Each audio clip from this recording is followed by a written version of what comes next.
The story you are about to hear is a meticulously researched narrative pieced together from countless sources, including government documents, FBI wiretaps, court transcripts, and the memoirs of those who were there.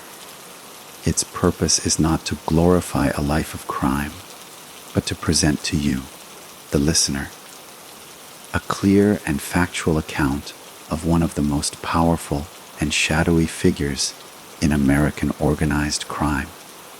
Our aim is solely to deliver the correct information, to shed light on the intricate and often hidden workings of power, corruption, and ambition. If you find these deep dive explorations into history's darker corners fascinating, then I invite you to become a part of our community here by liking this video, subscribing to the channel, and ringing that notification bell so you don't miss our next journey into the past. Now, let us begin. In the humid, sun-drenched port city of Tampa, Florida, where the air is thick with the scent of salt and citrus, a different kind of seed was planted in the early 20th century. A seed of immense power and quiet control that would grow to influence the very fabric of American crime and international politics. This is the story of Santo Trafficante Jr., a name that would become synonymous with the silent, efficient, and brutally pragmatic operation of the Mafia in the American South. He was not a flamboyant gangster from the movies, given to public outbursts of violence or seeking the spotlight of notoriety. Instead, he was a master of shadows, a CEO of corruption who understood that true power lay not in being feared, but in being indispensable, in being the man who could make problems disappear and opportunities appear, all without ever raising his voice. He was born into this world on November 15, 1914, a sign of a criminal dynasty already taking root.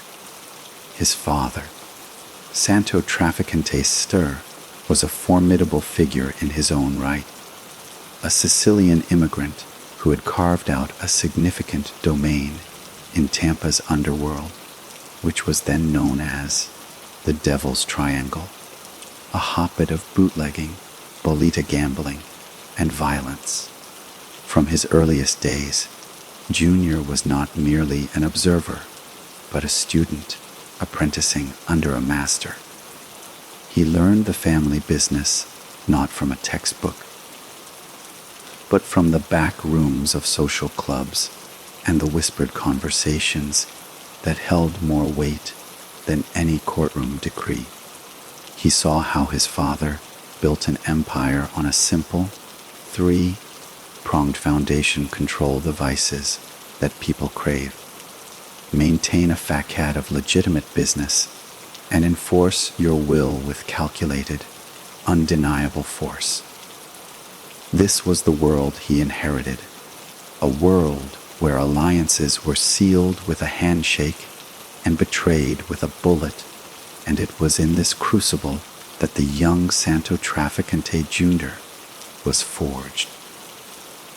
He watched as his father navigated the treacherous waters of the Castellamarese War, a bloody conflict between rival mafia factions that stretched from New York to Florida, and he understood the importance of choosing the winning side, of being pragmatic over being prideful.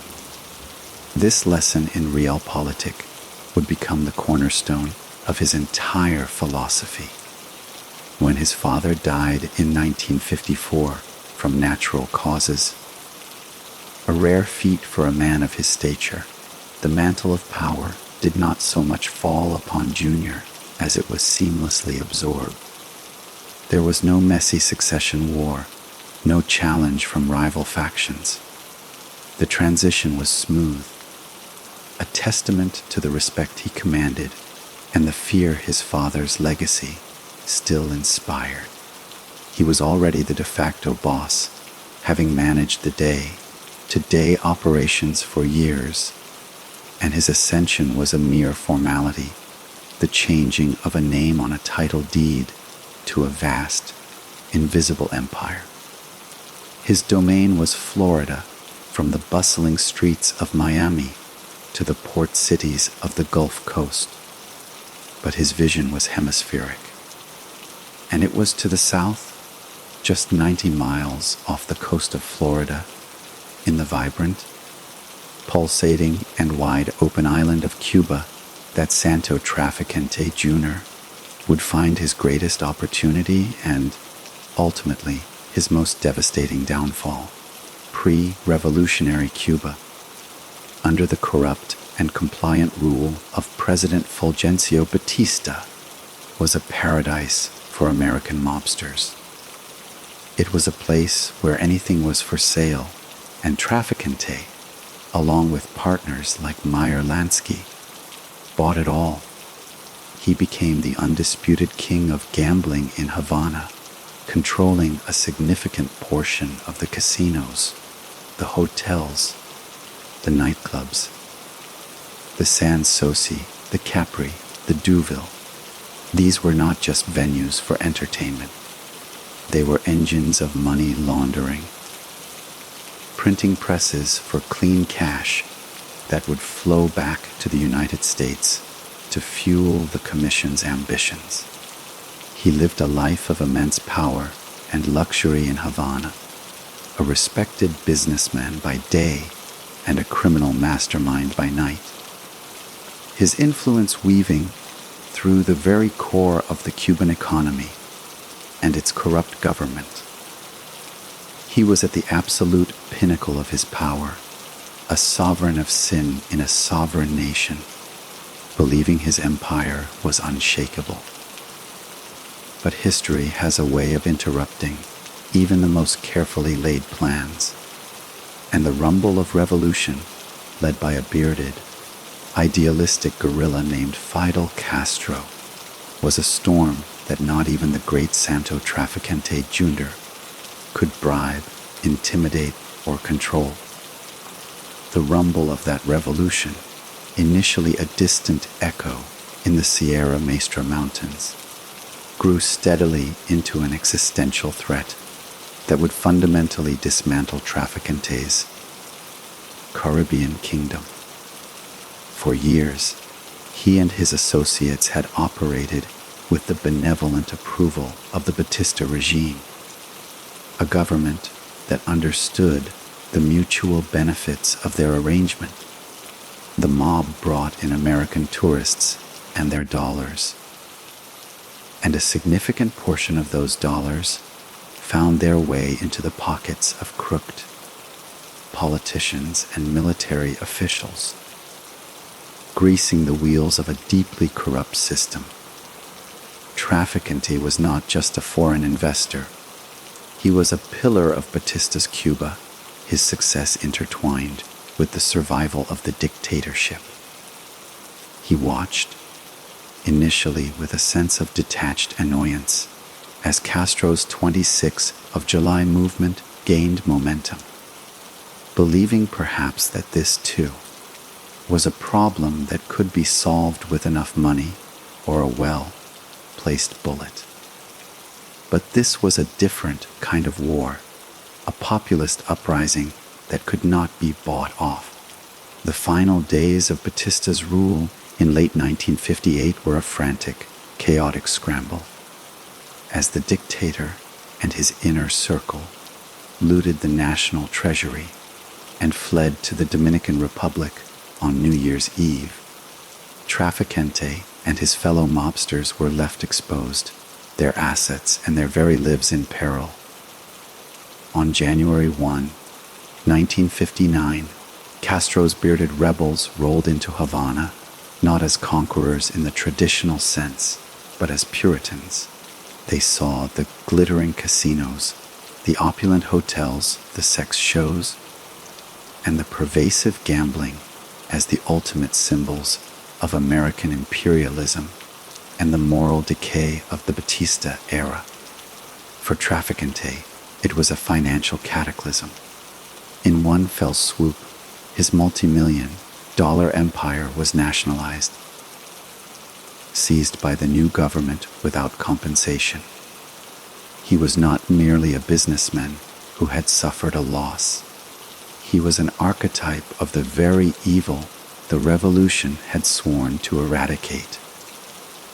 He was eventually arrested and detained in the Triscornia detention center, a humiliating experience for a man accustomed to 5-star suites and deference. His imprisonment, however, was brief. The Castro government, while ideologically opposed to everything he represented, saw little strategic value in holding an American gangster indefinitely.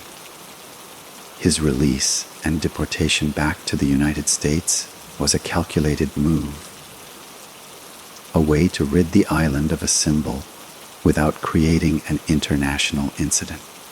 He returned to Tampa a different man. The king had been dethroned. The casino lights had been extinguished, and the flow of easy money had dried up. The loss was not just financial. It was a profound personal and strategic humiliation.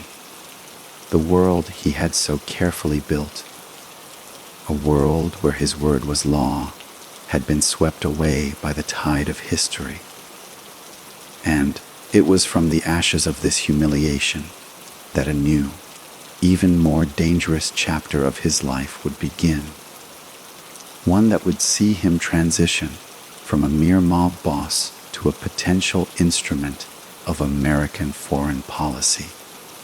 The bitterness of his expulsion from Cuba festered into a deep, personal vendetta against Fidel Castro. This vendetta did not go unnoticed in the corridors of power in Washington, D.C., the Eisenhower administration, and later the Kennedy administration shared his desire, though for vastly different reasons. The CIA, in its fledgling stages of planning what would become the Bay of Pigs invasion, was desperate for assets on the ground in Cuba, for intelligence, for contacts, and for plausible deniability. Who better to enlist than the very men who had been thrown out by Castro, men who knew the island intimately, who had their own networks of informants and criminals, and who had a burning, personal score to settle. Thus began one of the most bizarre and controversial alliances in American history, the Central Intelligence Agency, the nation's premier espionage organization, reaching out to the American Mafia to conspire in the assassination of a foreign head of state. Santo Trafficante Jr., with his deep roots in Cuba and his unwavering motivation, was a prime candidate. The initial contact was brokered through a shadowy figure named Robert Mahayu, a former FBI agent and a private investigator with CIA connections.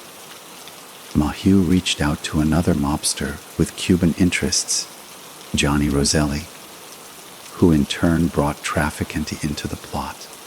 The meetings were cloak and dagger affairs held in hotel rooms in Miami Beach and New York with aliases and clandestine rendezvous. For the CIA, it was a marriage of convenience.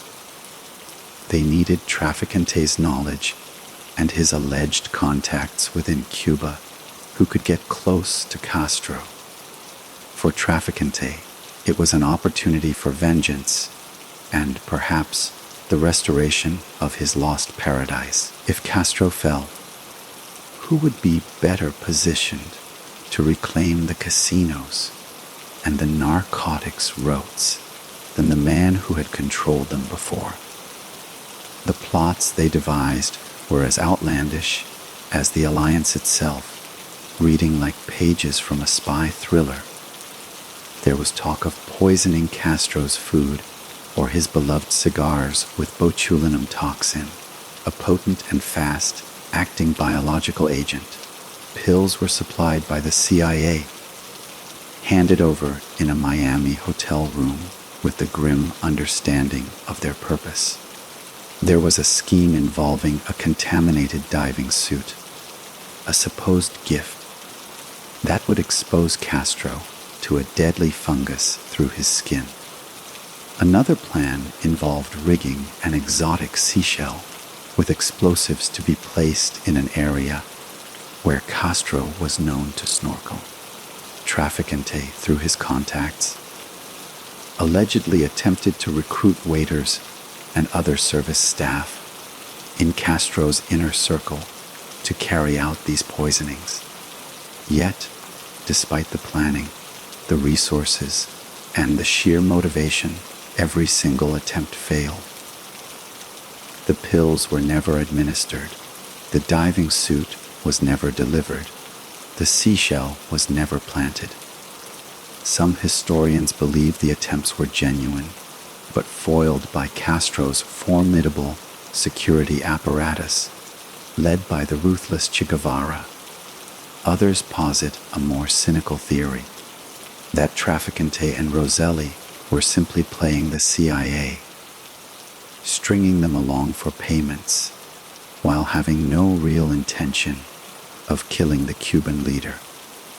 The argument goes that a dead Castro might be replaced by a communist regime, even more hostile to their interests, perhaps even a Soviet puppet, whereas a living Castro served as a persistent thorn in the side of the American government, making the mobsters valuable, ongoing assets. This theory suggests that Trafficante, the ultimate pragmatist, saw more long-term value in a perpetual, profitable conspiracy with the U.S. government than in a one-time act of vengeance that could lead to an unpredictable future. Whatever the truth, the collaboration left an indelible stain on the CIA and cemented Trafficante's reputation as a man who operated in the highest and lowest echelons of power, a shadowy fixer whose influence now extended from the criminal underworld to the heart of the American intelligence community. The fallout from the failed Bay of Pigs invasion in April 1961 and the concurrent collapse of the assassination plots did not diminish Trafficante's standing. In a perverse way, it enhanced his mystique.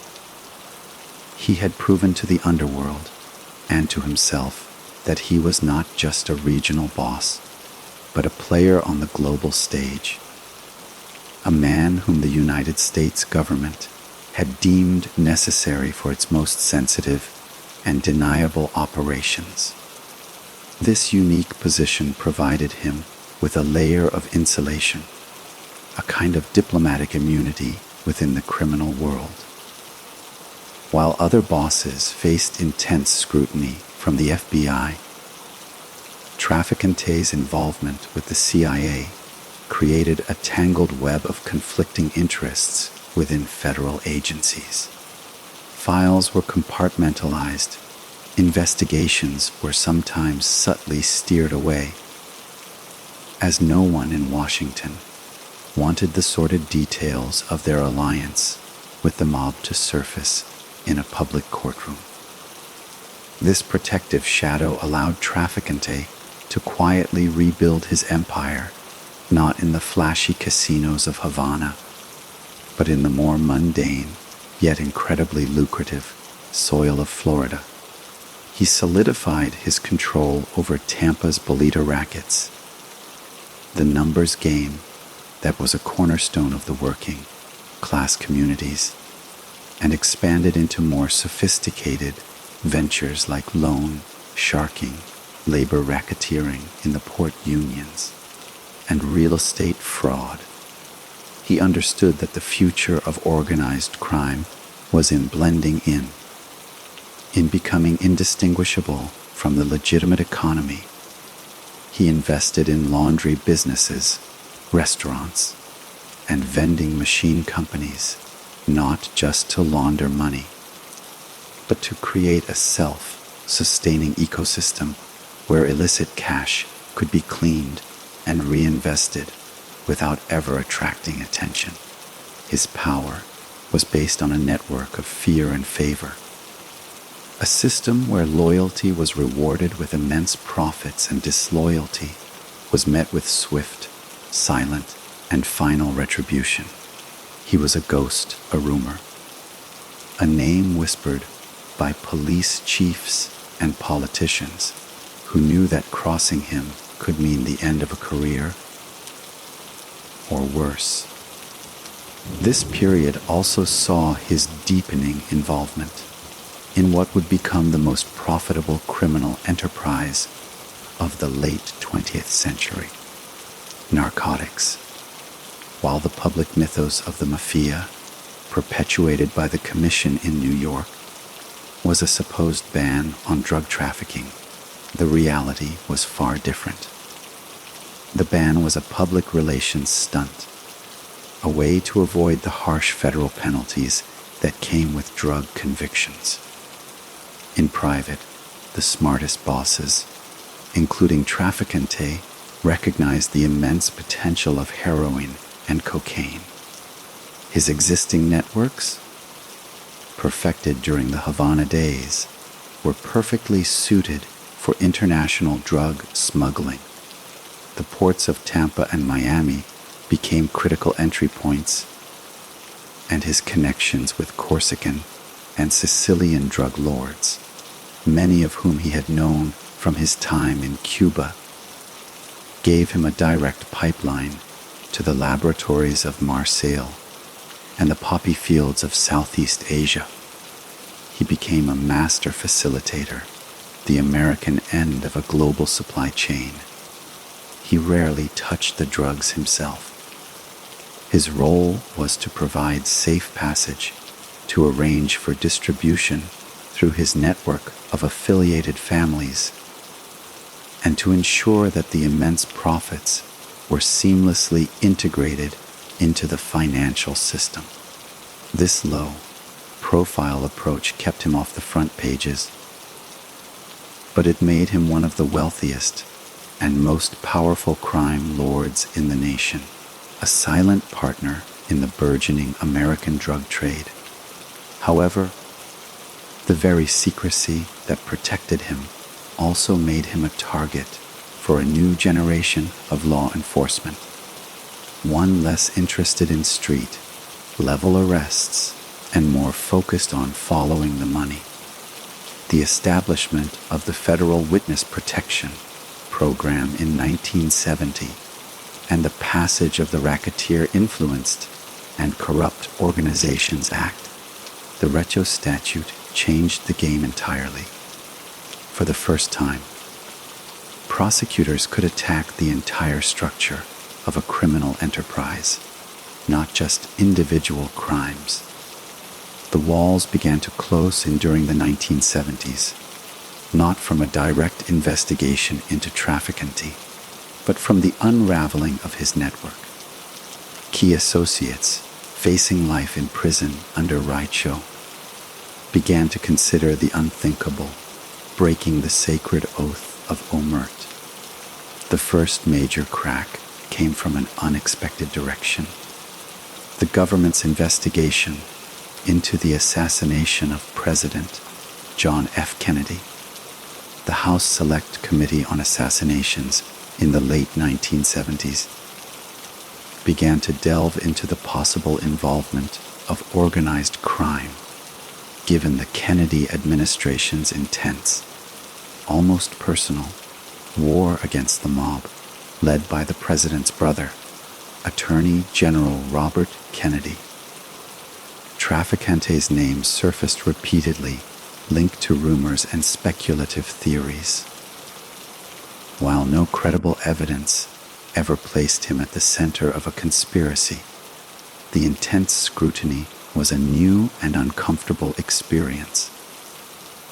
It brought his name into the national spotlight in the most sinister context possible, forever linking him, even if just in the realm of public suspicion, to the greatest American tragedy of the 20th century. This was followed by even more direct threats. In 1978, a federal grand jury in Kansas City began investigating the murder of a Teamster official, and the trail led directly to a national web of mob corruption with threads stretching back to Tampa. Then, in 1982, the Pizza Connection case, a massive investigation into a Sicilian American heroin ring, began to expose the very international narcotics network that Trafficant had helped build. His world, once so insulated and secure, was becoming transparent, his every move potentially monitored by wiretaps and informants. The most dangerous threat, however, was not a prosecutor or an FBI agent, but a man from within his own inner circle. In 1981, a trusted underboss named Charlie Wall was murdered, and while the crime was never officially solved, it sent shockwaves through the organization, creating an atmosphere of paranoia and distrust. The old ways were breaking down. The code of silence was cracking under the immense pressure of multi-decade prison sentences. Trafficante, now in his late 60s and reportedly in declining health, found himself fighting a war on multiple fronts. Against the federal government, against rival factions, and against the betrayals festering within his own ranks. The Shadow King was being dragged into the light, and the final act of his life would be a constant, draining battle to stay out of a prison cell. A battle that would test the limits of the power and influence he had spent a lifetime accumulating. The final decade of Santo Trafficante Jr.'s life was a masterclass in defensive strategy, a protracted and draining battle against the relentless tide of justice that sought to finally hold him accountable for a lifetime of crime. The 1980s dawned not with the quiet retirement of an elder statesman, but with the escalating alarms of multiple federal investigations converging on his empire. The Rezzo statute, once an abstract legal concept, had become the sharpest weapon in the government's arsenal, and prosecutors were now meticulously building a case that aimed to treat his entire criminal organization as a single, prosecutable enterprise. The pressure was applied not directly on the boss, who remained an elusive and difficult target, but on the supporting pillars of his kingdom. One by one, his captains, his lieutenants, his money movers, and his enforcers were picked up on a variety of charges: tax evasion, extortion, narcotics trafficking, and presented with a stark choice: die in prison as an old, loyal soldier, or break the oath of Omert and live the rest of their lives in the anonymous confines of the witness protection program. This strategy of flipping lower level members to get to the higher echelons created an atmosphere of suffocating paranoia within the Tampa organization. Trust, the very currency of the Mafia, became devalued overnight. Conversations that were once held in social clubs were now conducted in whispers in open fields, with a constant, fearful eye watching for surveillance. The most significant threat materialized in the form of a man named James, the Weasel Frasciano, an acting boss for the Los Angeles family, who decided to cooperate with the government in 1977. Frasciano's testimony was a seismic event for the American Mafia. He was the highest ranking member to ever break the code of silence at that time, while his direct knowledge of Trafficante's operations was limited. His cooperation legitimized the concept of becoming a government witness, proving that even the most hardened gangsters could be broken by the prospect of spending their remaining years in a concrete box. Frasciano's testimony in various trials across the country provided the FBI with a roadmap of national mafia alliances and protocols, which indirectly helped them understand Trafficante's place in the larger puzzle. More dangerous than Frasciano, however, were the homegrown informants. The federal task force focused on Tampa began to cultivate sources from within Trafficante's own circle, men who had grown up in the life but lacked the stoic fatalism of the old generation. They wore wires to secret meetings, recorded incriminating phone calls, and provided the context that turned isolated pieces of evidence into a coherent narrative of racketeering. Trafficante, ever the pragmatist, understood that the world had changed. The old methods of intimidation were less effective against witnesses protected by U.S. Marshals. His health was also becoming a significant factor. He suffered from a serious heart condition, and the constant stress of impending indictments was taking a visible toll. His strategy shifted from outright defiance to a calculated game of legal delay and obstruction. He became a ghost, even more so than before, rarely seen in public and conducting business through a series of increasingly insulated buffers. His lawyers fought every subpoena, challenged every search warrant, and filed endless motions, dragging out proceedings in the hope that witnesses would die, memories would fade, or prosecutors would simply move on to easier targets. This was not the flamboyant defiance of a John Gotti, but the quiet, grinding resistance of a man who knew the system intimately and sought to exploit its every weakness. In 1986, the walls finally began to close in with tangible force. He was indicted in New York as part of the famous Commission case, which targeted the entire leadership council of the American Mafia. The charges included racketeering, extortion, and murder conspiracy. For the first time, the government was not going after him for a specific crime, but for his very role as the boss of the Tampa family. Simultaneously, he was facing a separate indictment in Tampa itself, focused on his local rackets.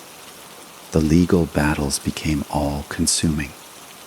He was now an old, sick man shuttling between Florida and New York, spending his days in sterile courtrooms under the gaze of artists sketching his increasingly frail figure for the newspapers.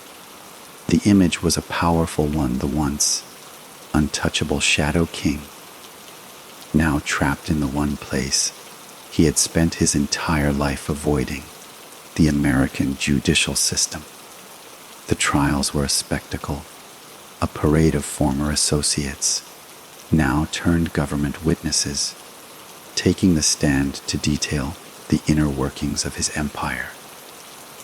They spoke of the boleta rings, the skimming from unions, the hidden ownership in businesses, and the implicit understanding that violence was the ultimate enforcement tool. Through it all, Trafficante maintained his stoic, impassive demeanor, a mask of calm that betrayed no emotion, neither anger nor fear. It was the same demeanor that had served him so well in hotel rooms with CIA agents and in back rooms with other crime bosses. He was playing the final, most important hand of his life, and he would not give his opponents the satisfaction of seeing him break. The physical and mental strain, however, was immense. The man who had orchestrated plots against foreign leaders and controlled a multi-state criminal enterprise was now reduced to fighting for his freedom, one legal technicality at a time. He was facing the very real possibility of dying in prison, a thought that must have been anathema to a man who valued his independence and control above all else. The outcome of these trials would determine not just his legacy, but the very survival of the organization he had built and nurtured for over 3 decades. The final gavel was about to fall, not with a bang of dramatic violence, but with the quiet, procedural finality of a judge's verdict, bringing to a close the epic and shadowy saga of one of America's most powerful and enigmatic crime lords. The final legal confrontation of Santo Trafficante Jr.'s life was an anticlimactic whimper, not the dramatic bang that might have suited a lesser, more theatrical gangster. In 1986, as he faced the twin existential threats of the commission case in New York and the racketeering indictment in Tampa, his deteriorating health became his final, most effective shield. His heart, which had sustained a lifetime of calculated risks and immense pressure, was now failing him, a physical manifestation of the collapse occurring around him. The New York trial, a landmark event that would see the conviction of the heads of the Gambino, Genovese, Luches, and Colombo families, proceeded with a grim and relentless efficiency. The evidence, much of it from the devastating testimony of turncoats like Salvatore, Sammy the Bull, Gravano, painted an inescapable picture of a national criminal syndicate, and Trafficante was named as a central figure in this Council of Kings. Yet, his physical presence in the courtroom was sporadic. His lawyers submitted a constant stream of medical reports from cardiologists, detailing the grave risks of a cross-country trip and the stress of a prolonged trial for a man in his condition. The presiding judge, faced with the very real possibility that a key defendant might die during proceedings, made a pragmatic, if controversial, decision. In February 1987, the charges against Trafficante in the commission case were officially severed from the main trial. It was a legal technicality, but a significant one. He would be tried separately at a later date if his health permitted. It was a temporary victory, a stay of execution bought not by legal brilliance or intimidation, but by the failing organ in his chest. He returned to Tampa a free man, but his freedom was an illusion, a brief respite in a gilded cage. The local indictment still loomed, and the government's case was formidable, built on years of wiretaps and the testimony of former insiders who could directly link him to the crimes of his family. He was a lion surrounded by hunters, his strength sapped, his escape routes cut off. The final days of March 1987 were spent not in plotting a comeback or orchestrating a final, grand scheme, but in the quiet, mundane agony of a sick man. On March 17, 1987, Santo Trafficante Jr. died in a Houston, Texas hospital following cardiac surgery. The cause was officially congestive heart failure. He was 72 years old. The news sent ripples through two worlds, the world of law enforcement, where agents and prosecutors felt a complex mix of professional frustration and personal relief that a long and elusive quarry had been brought to ground, if not by their hand, then by fate and the world of organized crime, where his death marked the end of an era. There was no massive public funeral, no procession of black limousines filled with notorious figures. His burial was a private family affair, a quiet interment that stood in stark contrast to the seismic impact of his life. In death, as in life, he maintained his secrecy. His death before conviction meant that he never spent a day in a prison cell, a remarkable feat for a man of his stature and a point of pride for his legacy. He had cheated the justice system in the end, not through acquittal, but through mortality. The immediate aftermath of his passing was a period of violent uncertainty in Tampa. The carefully constructed hierarchy he had led for over 3 decades suddenly had a power vacuum at its center, and the predictable struggle for succession began.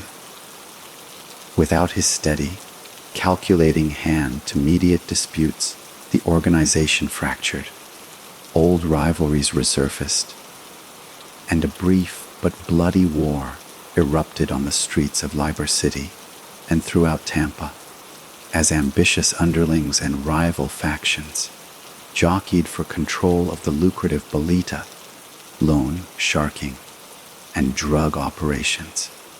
It was a messy, chaotic end to the reign of a man who prized order and control above all else, a final, ironic testament to the indispensable role he had played.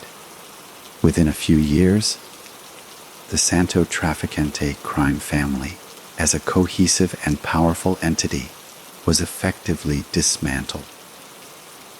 Some members were imprisoned on the evidence gathered for the trials he never faced. Others were killed in the internecine warfare, and the rest were absorbed into other criminal enterprises or faded into obscurity. The empire he built did not survive him, proving that its strength was intrinsically linked to his unique personal authority. His legacy is a complex and shadowy tapestry, woven with threads of immense power, ruthless pragmatism, and profound historical significance. He was a bridge between the old world of Sicilian tradition and the new world of American corporate-style crime. He was a key architect of the Mafia's golden age in Cuba and a pivotal, if shadowy, figure in one of the most scandalous chapters of CIA history. He demonstrated that the most effective criminal is not the one who makes the most noise, but the one who controls the silence, the one who operates in the spaces between the light, influencing events without ever seeming to be present. He never sought the crown, understanding that the man who wears the crown is the easiest target. He preferred to be the power behind the throne, the name whispered in rooms where power was truly brokered. His story is a cautionary tale about the corrupting nature of power and the inevitable downfall that awaits even the most careful and cunning. But it is also a fascinating window into a hidden history of America, a history where the lines between government and organized crime, between national interest and personal vendetta, became dangerously and irrevocably blurred. The shadow he cast was long, and it stretched from the sun bleached streets of Tampa to the halls of power in Washington, and into the dark, conspiratorial heart of the Cold War itself. The enduring enigma of Santo Trafficante Jr. lies not in the crimes he was convicted of, but in the monumental conspiracies he was tangentially linked to, the ghostly presence he maintained in the annals of American power, and the unanswered questions that continue to fuel speculation decades after his death. His passing did not bring closure. Instead, it opened a floodgate of historical inquiry and dark theorizing, cementing his status as a perennial figure of fascination for journalists, historians, and true crime aficionados. The most persistent and weighty of these shadows is, without a doubt, his alleged connection to the assassination of President John F. Kennedy. The official investigations, the Warren Commission initially, and the House Select Committee on Assassinations later, could never find a smoking gun. But they did find enough circumstantial evidence and credible testimony to keep the door of possibility firmly open. The HSCA, in its final report in 1979, stated that organized crime was a credible force with the motive, means, and opportunity to assassinate the president, specifically citing the intense persecution led by Attorney General Robert Kennedy. Trafficante, as a boss who felt the heat of the Kennedy administration's war on crime more acutely than most, certainly had a powerful motive. The scenario often proposed by researchers is not one of a direct order from Trafficante, but of a facilitated plot, where his network was used to provide logistical support, funding, or patsies like Lee Harvey Oswald, who had curious, albeit murky, connections to the mob, associated underworld of New Orleans. A particularly chilling piece of testimony came years later from Trafficante's own lawyer, Frank Regano, who claimed that in the summer of 1963, Trafficante and New Orleans boss Carlos Marcello had entrusted him with a furious message for Teamsters Union President Jimmy Hoffa, another man with a burning hatred for the Kennedys. Regano alleged he was told to tell Hoffa, "A nut is going to kill Kennedy. You tell Jimmy he owes me, and he owes Marcello." Regano further claimed that years after the assassination, a dying Trafficante confessed to him, "We shouldn't have killed Giovanni. We should have killed Bobby." Whether this deathbed confession is authentic or the fabrication of a lawyer seeking relevance remains one of the great unresolved mysteries. The very fact that such a claim can be made with even a shred of plausibility speaks volumes about the dark gravity of Trafficante's reputation. Beyond the Kennedy assassination, his legacy is deeply intertwined with the birth of the modern drug epidemic in the United States. While the French Connection case captured headlines, it was the quiet, efficient network overseen by men like Trafficante that laid the groundwork for the massive influx of heroin and, later, cocaine into American cities. He was a pioneer in globalizing crime, understanding before many of his peers that the future was in international supply chains and sophisticated money laundering.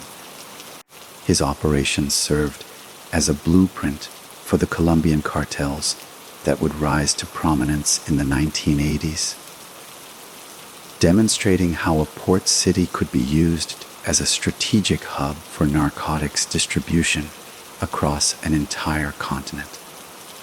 The social devastation wrought by the drug trade, the addiction, the violence, the shattered communities is a part of his legacy, a negative space that defines the silhouette of his power. Furthermore, his story forces an uncomfortable re-evaluation of the American government's moral compass during the Cold War. The CIA's alliance with him and other mafiosi to kill Fidel Castro is a documented fact, revealed in congressional hearings and declassified documents. This partnership reveals a world where the ends were seen to justify any means, no matter how sordid or antithetical to American values. Trafficante was not a patriot. He was a businessman, and the U.S. government became his client, albeit a temporary one. This episode permanently stains the history of American intelligence and serves as a warning about the dangers of unchecked covert operations. In the final analysis, the tale of Santo Trafficante Jr. is the tale of the 20th century American underworld itself. It is a story of immigration and ambition, of how the secret societies of Sicily were transplanted and transformed in the fertile soil of American capitalism. It is a story of corruption, both street, level, and systemic, showing how organized crime could not exist without the active complicity or willful blindness of politicians, police, and businessmen.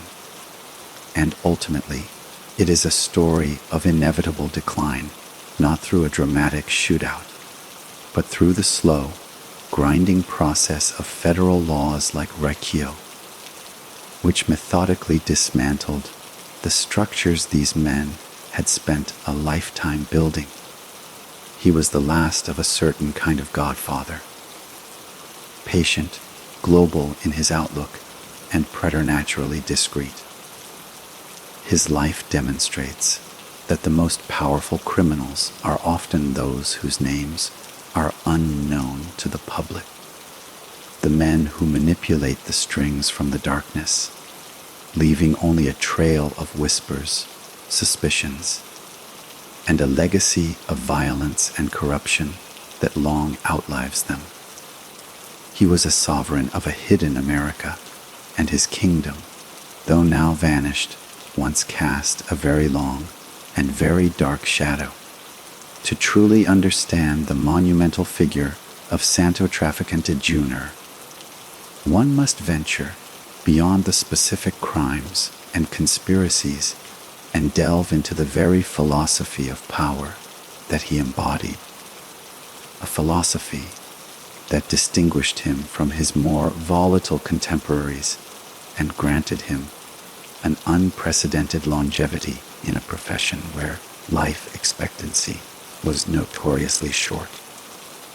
His was not a rule based on the loudest voice or the quickest trigger finger. It was an empire built on silence, on patience, and on an almost preternatural understanding of human weakness. Where others sought fame or notoriety, Trafficante sought only influence, a far more durable and flexible form of currency. He operated on the principle that the most effective power is the power that is not seen, the decision that appears to come from someone else, the problem that disappears without a trace, leaving behind no evidence. Only a chilling understanding among those in the know that a certain order had been restored. This required a level of self-control that was alien to many of his peers. He did not indulge in public displays of temper or engage in the petty squabbles that often consumed the New York families. His authority was a quiet, cold, and settled fact, like a law of nature. This discipline extended to his personal life. He was a family man, known to be devoted to his wife and children, maintaining a clear and impenetrable wall between his domestic existence and his brutal professional world. This duality was not a sign of hypocrisy, but of a profound compartmentalization, a necessary skill for maintaining one's sanity while presiding over a world of extortion, murder, and betrayal. He understood that to survive at the pinnacle of the underworld, one had to be a consummate actor, able to play the role of the respectable businessman at a community charity event and, in the same day, sanction the death of a rival without a flicker of emotion. His network was not just a criminal organization. It was a meticulously curated web of obligations. He was a master of the favor, a banker of future loyalty. A judge might find his son offered a lucrative, no-show job. A police chief might discover a forgotten debt had been mysteriously paid off. A politician might receive a generous campaign donation from a seemingly legitimate source. These were not always overt bribes. They were investments in goodwill, creating a vast reservoir of indebtedness that he could call upon when needed. This system of silent patronage made him virtually untouchable at the local and state level for decades. The police might know he was the boss. The newspapers might suspect it, but proving it was another matter entirely. As witnesses would develop amnesia and evidence would somehow vanish from locked rooms. His power was also rooted in his reputation for ruthless efficiency. While he avoided unnecessary violence, the violence he did authorize was legendary in its finality. It was said that those who crossed Santo Trafficante Jr. simply disappeared. There were no public executions, no bodies left in cars as a warning.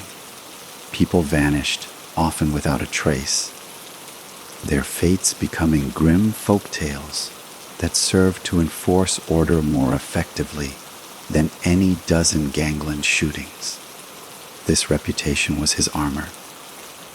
He rarely had to issue a threat because the imagination of his enemies and subordinates did the work for him. The mere possibility of his displeasure was enough to ensure compliance. This aura of invincibility was his greatest asset, and he protected it fiercely. Furthermore, his intelligence network was arguably as sophisticated as that of a small nation. Through his control of the ports, his ties to corrupt law enforcement, and his army of street-level informants, he often knew about police raids before the officers who were to execute them. He knew the secrets of the powerful, their infidelities, their financial indiscretions, their hidden vices, and this knowledge was a weapon more powerful than any gun. He could blackmail without ever uttering a word of threat, simply by letting it be known that he knew. This made him not just a criminal, but a puppet master, pulling the strings of those who were ostensibly his moral superiors. In an era before mass digital surveillance, his human intelligence apparatus was unparalleled in the criminal world. He was also an early adopter of financial globalization, moving money through Swiss bank accounts, Panamanian shell corporations, and Caribbean tax havens long before these methods became commonplace. He understood that in the modern world, the crime was not in breaking the law, but in getting caught. And the key to not getting caught was to ensure that the money was clean, or at least untraceable. His brain was a constant, calculating machine, weighing risks, assessing loyalties, and identifying opportunities where others saw only chaos. He was a grand strategist in a world of tactical thugs, a chess master in a back room full of men playing checkers. His ultimate goal was not merely wealth, but permanence, the creation of a dynasty that would outlive him.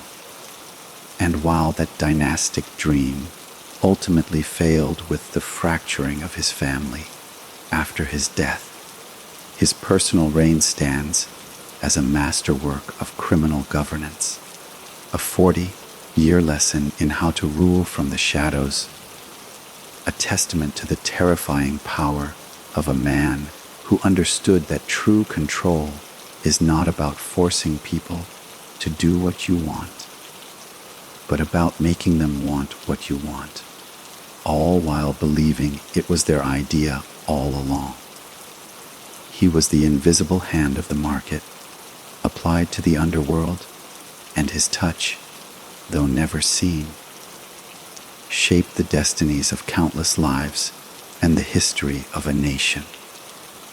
The intricate and sprawling tapestry of Santo Trafficante Jr.'s criminal empire, while centered in Tampa, extended its tendrils far beyond the sunny shores of Florida, weaving a complex web of national and international alliances that demonstrated his unique role as a diplomat and power broker within the Commission, the governing body of the American Mafia. His power was not merely regional, it was continental and, at its peak, hemispheric. His seat on the Commission was not a ceremonial title, but a position of immense influence, earned through a combination of strategic genius, proven reliability, and the vast, independent revenue streams he controlled, which made him less dependent on, and therefore less vulnerable to, the whims of the powerful New York families. He was often called upon to mediate disputes between other crime families, his reputation for impartiality and cold logic making him a trusted arbiter in a world where disagreements were typically settled with bloodshed. A dispute over territory between factions in the Midwest, a quarrel over a lucrative racket between two New York captains, even internal strife within a family. These were often brought to Trafficant for a resolution that would be accepted as final and binding. This role gave him a panoramic view of the entire American underworld, allowing him to form alliances and gather intelligence that further insulated him from threat. His relationship with Meyer Lansky, the brilliant financial mastermind of the mob, was particularly symbiotic. While Lansky was not a boss in the traditional sense, his control over the mob's financial affairs was absolute, and his partnership with Trafficante in Cuba was the cornerstone of their mutual fortunes. Together, they represented the perfect partnership of brute force and financial acumen, of street-level control and high-level political manipulation. This alliance also connected Trafficante to the very heart of the Commission in New York, including figures like Vito Genovese and Thomas III Finger Brown Lucchese. His connections, however, were not limited to his Italian-American brethren. He maintained crucial relationships with powerful Jewish and Irish mobsters, understanding that pragmatism trumped ethnicity in the pursuit of profit. This network was the nervous system of his operation, allowing him to move money, men, and contraband with an efficiency that rivaled any multinational corporation. When he needed to launder money, he had contacts in Wall Street and the Las Vegas casinos. When he needed to smuggle narcotics, he had arrangements with Corsican suppliers in Marseille and corrupt officials in Latin American governments. When he needed to silence a witness, he could import a hitman from Cleveland or New York, leaving no local trail. This decentralized, networked structure was his greatest strength. Unlike the more centralized families of New York, where power flowed from a single boss, Trafficante's empire was a federation of semi-autonomous cells, each responsible for its own territory or racket, but all owing ultimate allegiance to him. This made the organization incredibly resilient. If one cell was taken down by law enforcement, the rest could continue to operate, and the flow of revenue would barely be interrupted. It was a structure perfectly suited for the late 20th century, a prototype for the distributed, agile criminal enterprises that would follow. His international reach was perhaps his most defining characteristic. The Cuba venture was the most prominent example, but his ambitions stretched across the Atlantic. Through his Sicilian heritage and his father's connections, he maintained strong ties to the Palermo-based Mafia, relationships that would become the foundation for the Pizza Connection heroin pipeline that flooded the United States with high-grade narcotics in the 1970s and 80s. He was a key node in this transatlantic network, providing the American distribution for the heroin refined by the Sicilian clans. This operation alone generated hundreds of millions of dollars, money that was then funneled back to Italy or reinvested in his legitimate fronts in Florida. He was, in essence, a global businessman whose product happened to be illicit. He thought in terms of trade routes, market demand, currency exchange, and geopolitical risk. The rise of Fidel Castro was to him not just a personal loss, but a major market disruption, akin to a hostile government nationalizing a corporation's foreign assets.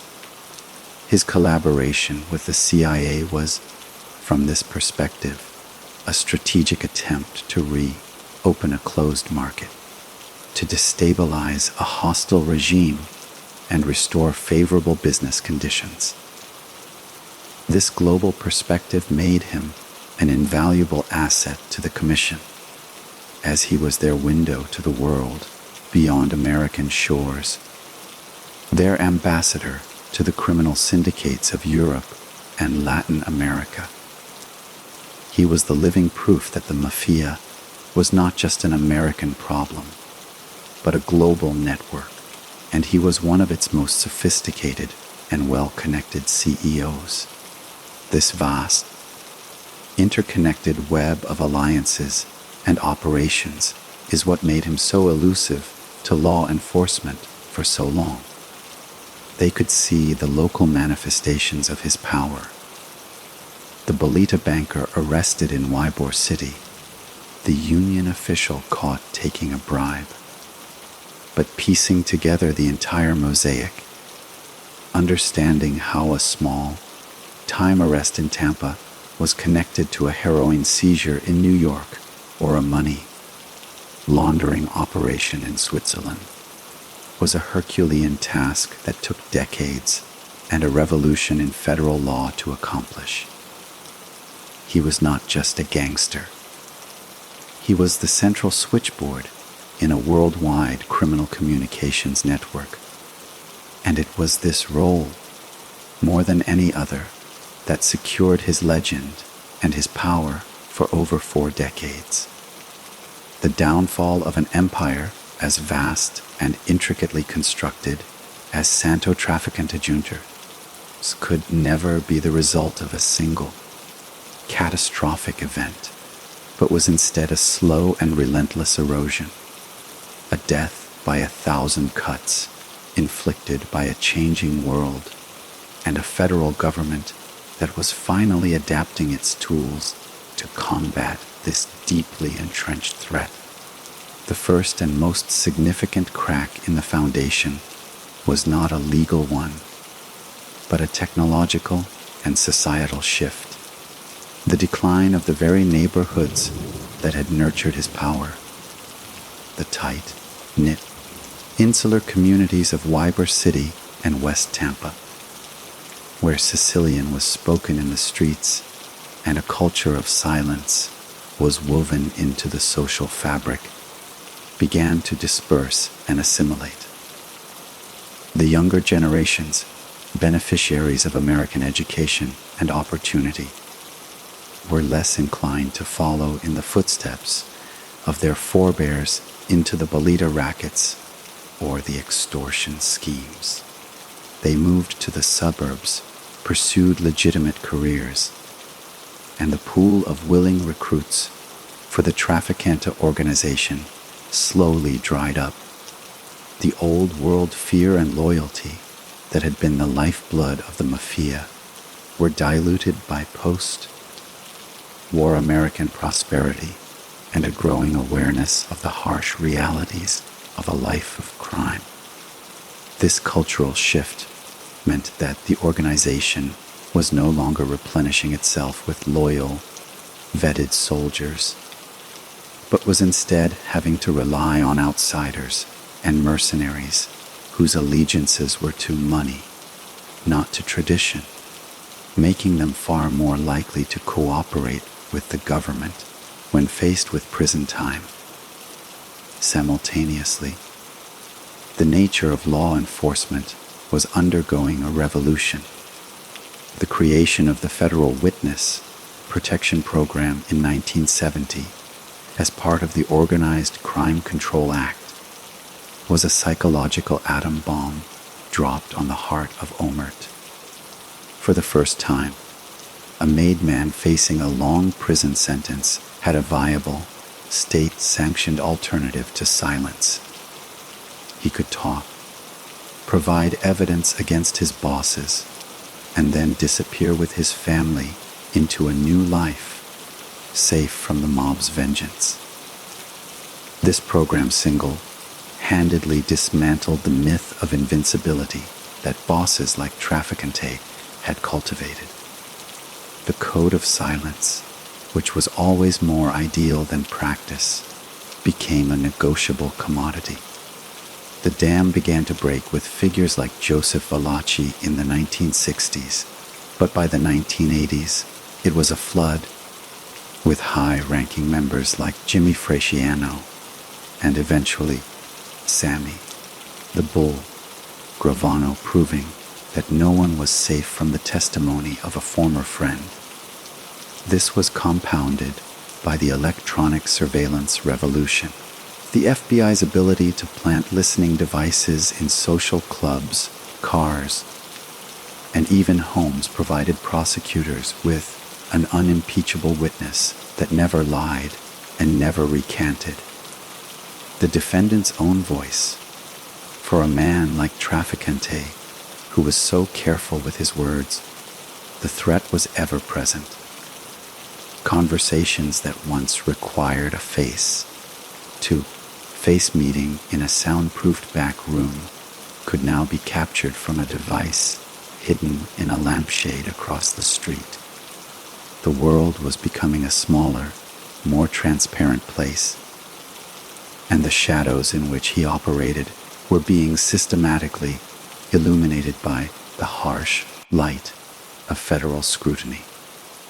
The third and most powerful weapon was the Racketeer-Influenced and Corrupt Organizations Act, the RISO statute.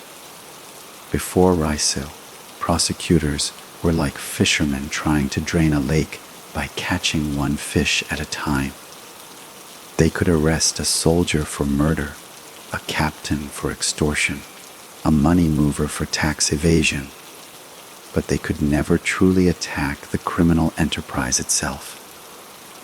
RICO changed everything.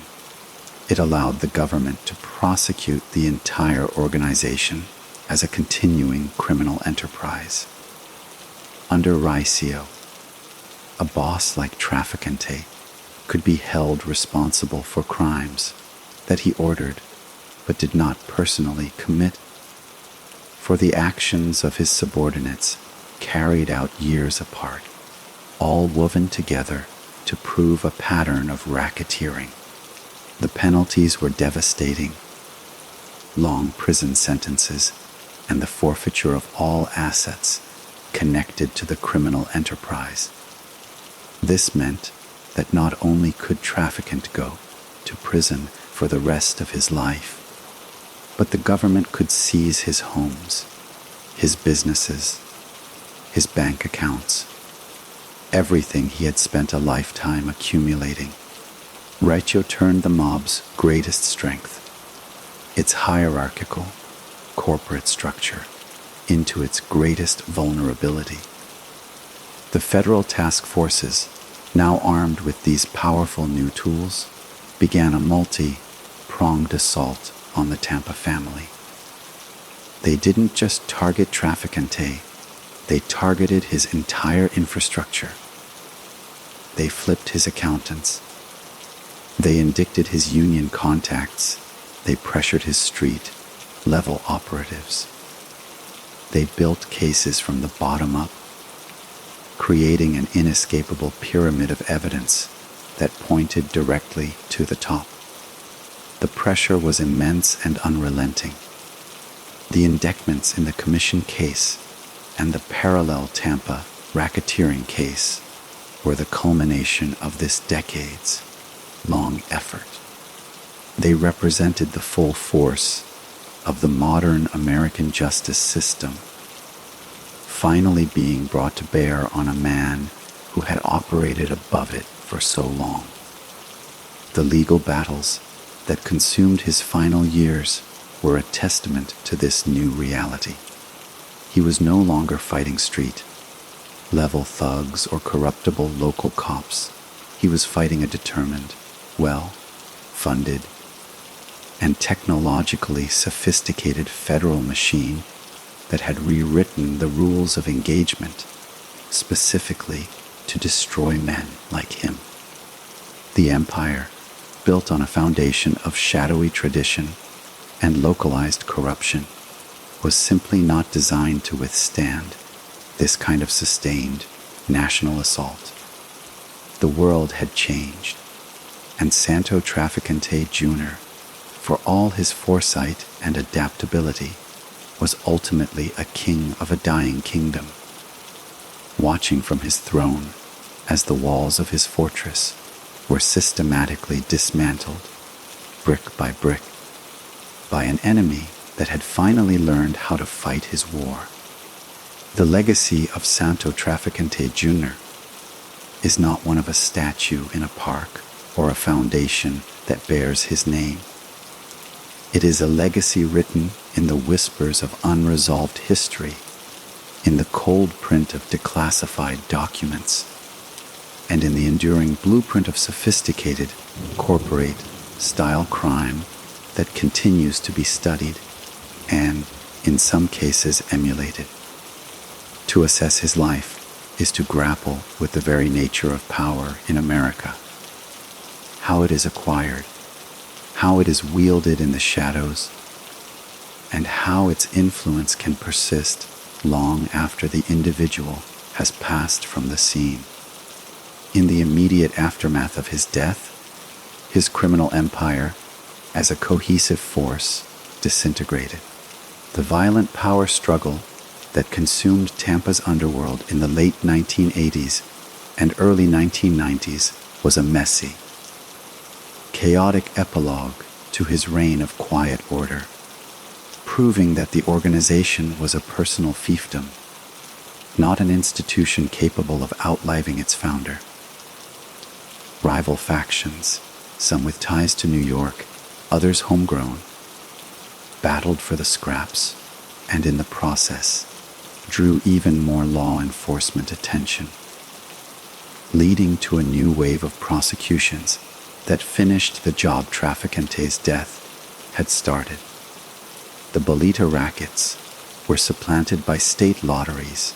The control of the ports was challenged by new, more violent international cartels, and the political corruption that had once shielded him became riskier in an era of increasing federal oversight.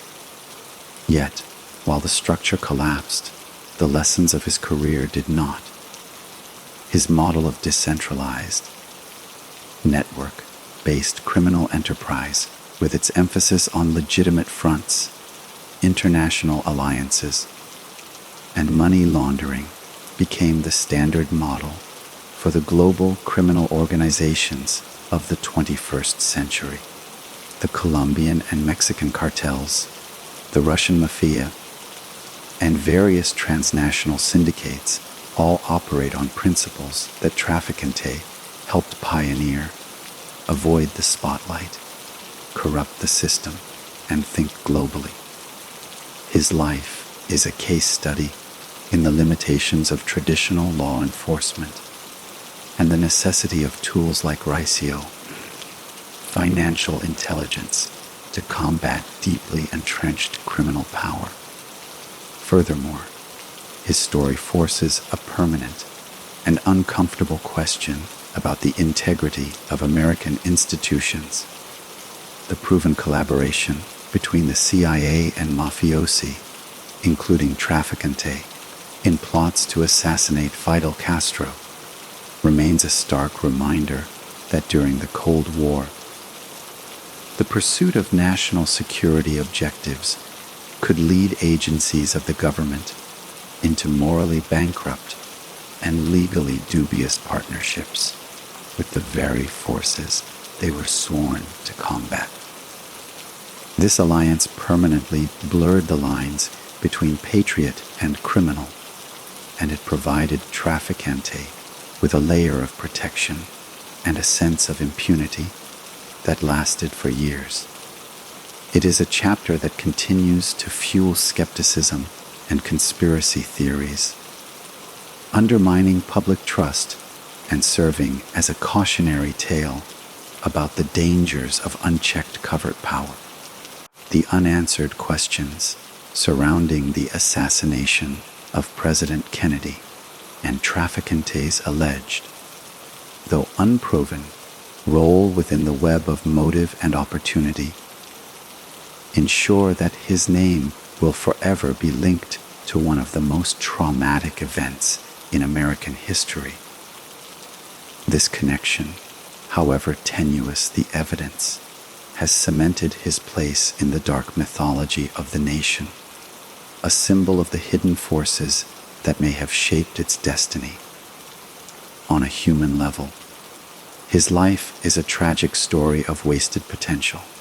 The intelligence, the strategic mind, the diplomatic skill, and the immense self-discipline he possessed could have made him a towering figure in any legitimate field: business, politics, or international relations.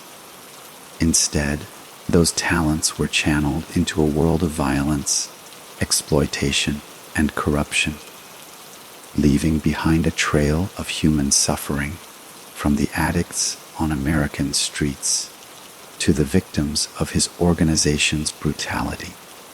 He died an old, sick man, haunted by legal battles, his dream of a criminal dynasty in ashes. His name synonymous not with honor or achievement, but with conspiracy and shadowy power.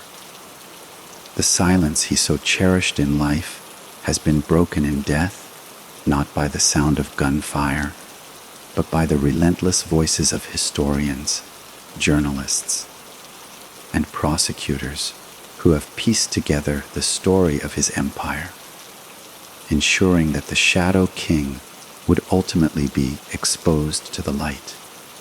His story is a powerful reminder that no empire, no matter how well hidden or fiercely protected, is eternal, and that the pursuit of power at the expense of all else often leads to a lonely and desolate end, leaving behind not a legacy of glory, but a complex and cautionary tale of the corrupting nature of absolute power and the indelible marks it leaves on the pages of history. To truly grasp the immense, yet spectral, power wielded by Santo Trafficante Jr., one must move beyond the chronology of events and delve into the very ecosystem of corruption he cultivated, an environment where his influence became a pervasive and almost invisible force, like the humid Florida air itself, affecting everything it touched without ever being seen.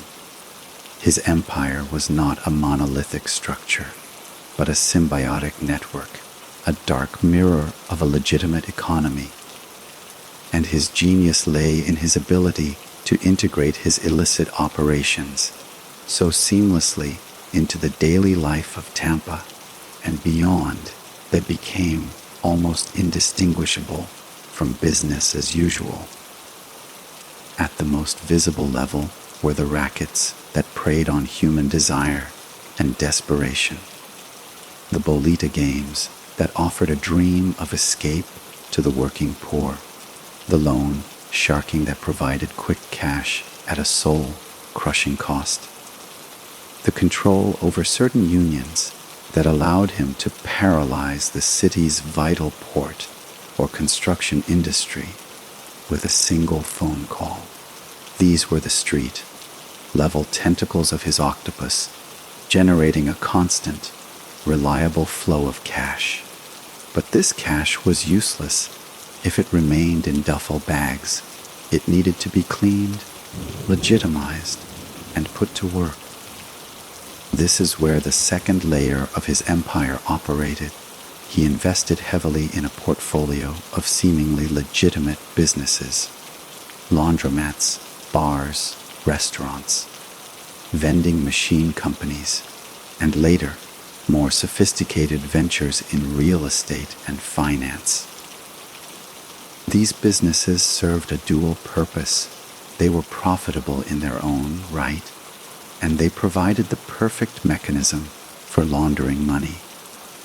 The daily, cash, heavy receipts of a popular nightclub or a chain of coin-operated laundries could easily be inflated, allowing vast sums of dirty money to be reported to the IRS as legitimate income, thus paying the taxes and emerging clean on the other side.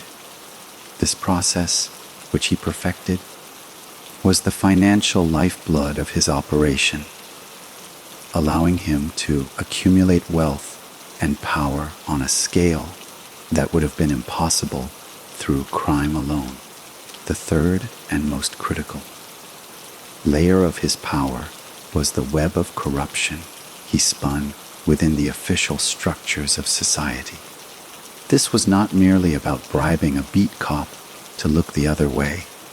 This was about systemic influence. Judges, prosecutors, city council members, state legislators, and high-ranking law enforcement officials were all potential targets for his patronage or his pressure. Some were corrupted outright with cash.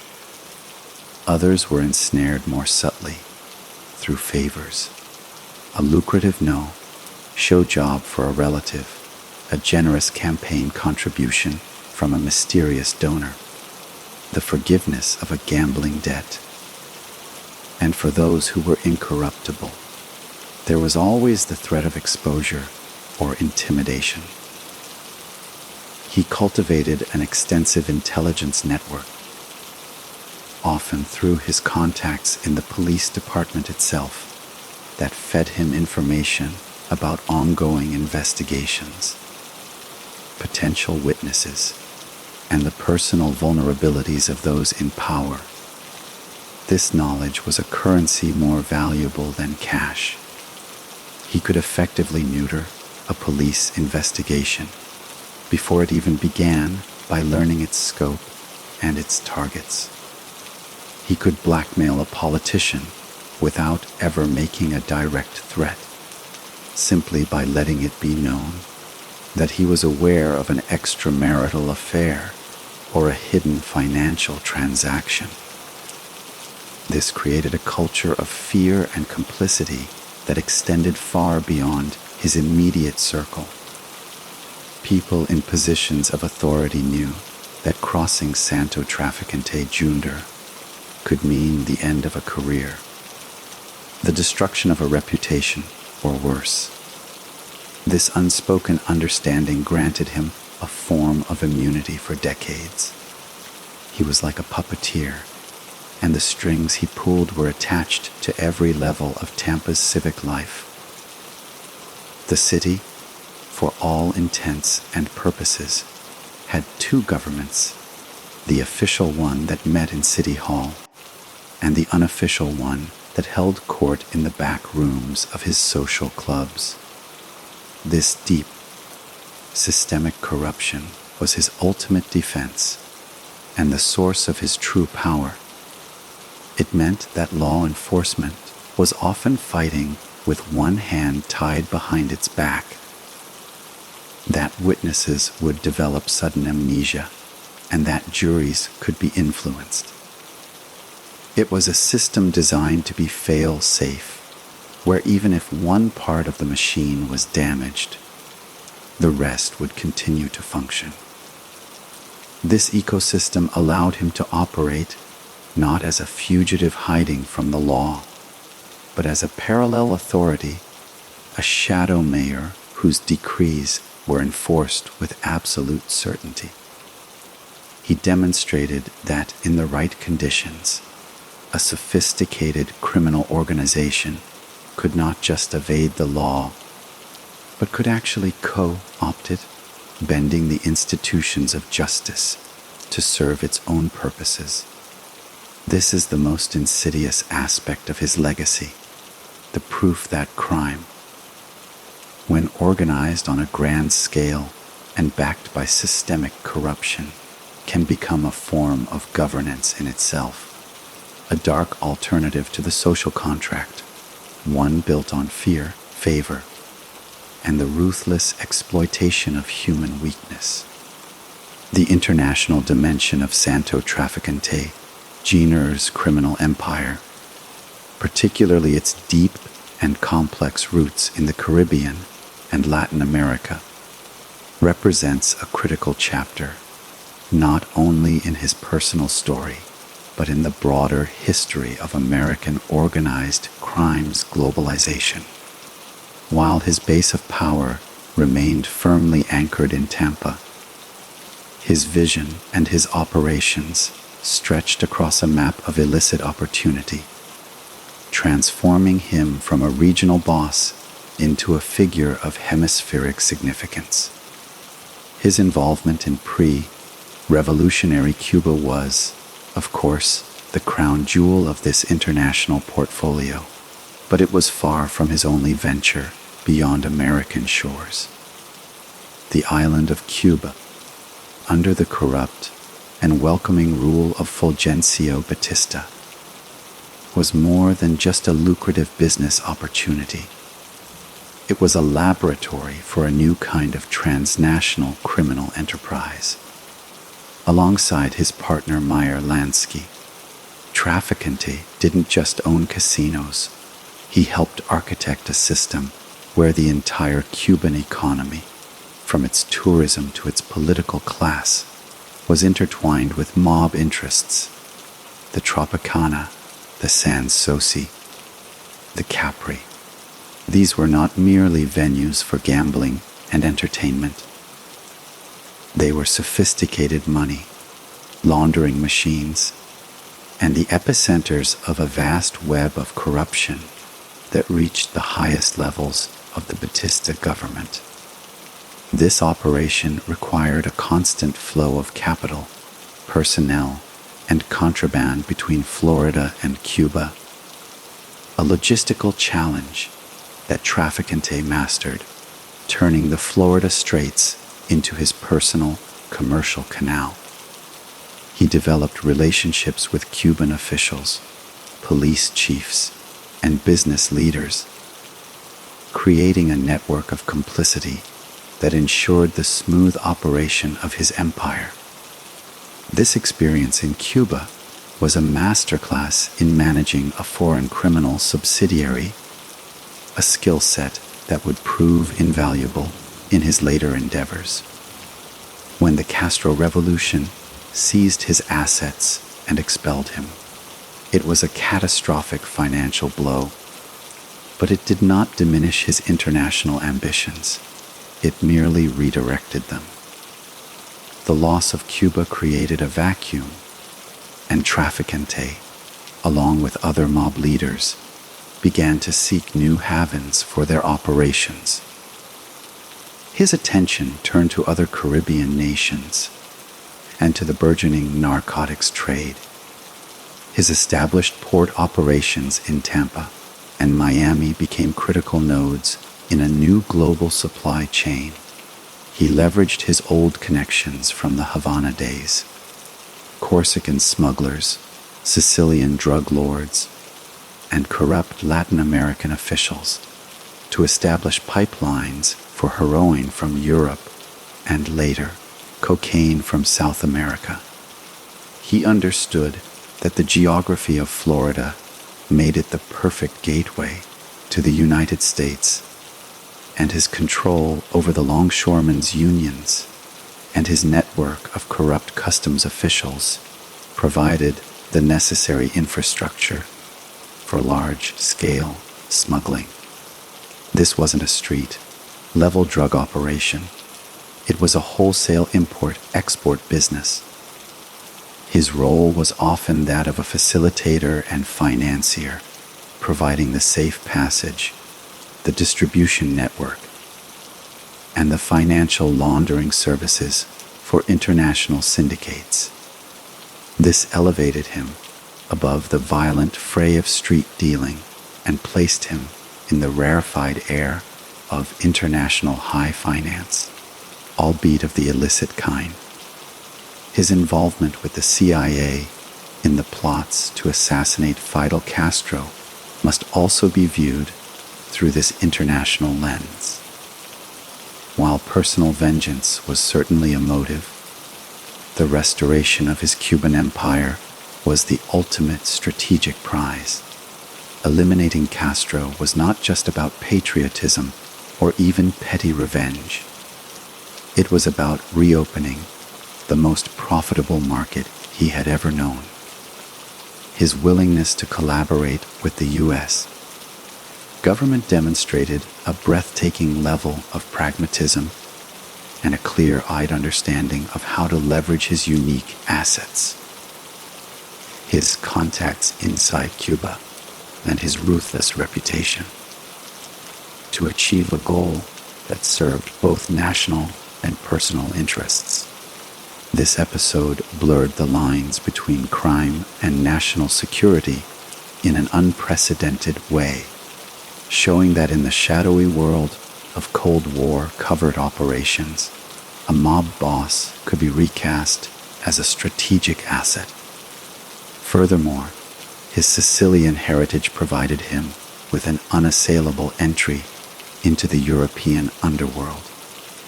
The Trafficante name carried weight in Palermo, and he maintained strong, blood-based ties with the powerful Sicilian Mafia families. These relationships were the foundation of the infamous pizza connection, a heroin trafficking ring that used pizzerias as fronts to distribute narcotics across the United States throughout the 1970s and early 1980s.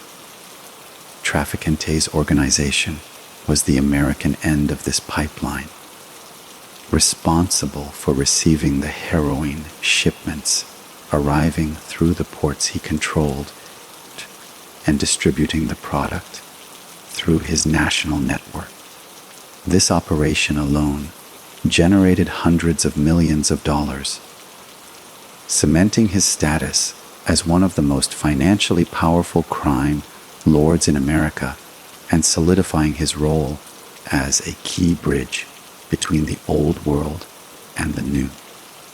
His international activities proved that organized crime was no longer a local issue, but a transnational phenomenon, a network of networks that could move money, drugs, and influence across borders with an ease that often outstripped the capabilities of national law enforcement agencies.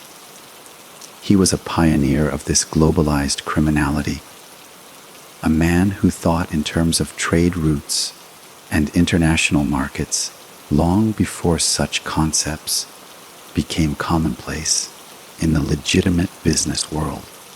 His empire was a dark precursor to the modern global economy, demonstrating the immense profits and power that could be accumulated by those willing to operate in the spaces between nations and beyond the reach of any single law. The psychological portrait of Santo Trafficante Jr. is as complex and layered as the criminal empire he built, a fascinating study in contrasts that defies the simplistic caricature of the mobster as a hot-headed thug. To understand the man is to delve into a mind characterized by an almost supernatural patience, a deep-seated paranoia that served as a survival mechanism, and a capacity for compartmentalization that allowed him to be both a devoted family man and a ruler who sanctioned murder without apparent remorse. His public persona was meticulously crafted to be unremarkable. He was a man who blended into the background, whose photograph in the newspaper would scarcely draw a second glance.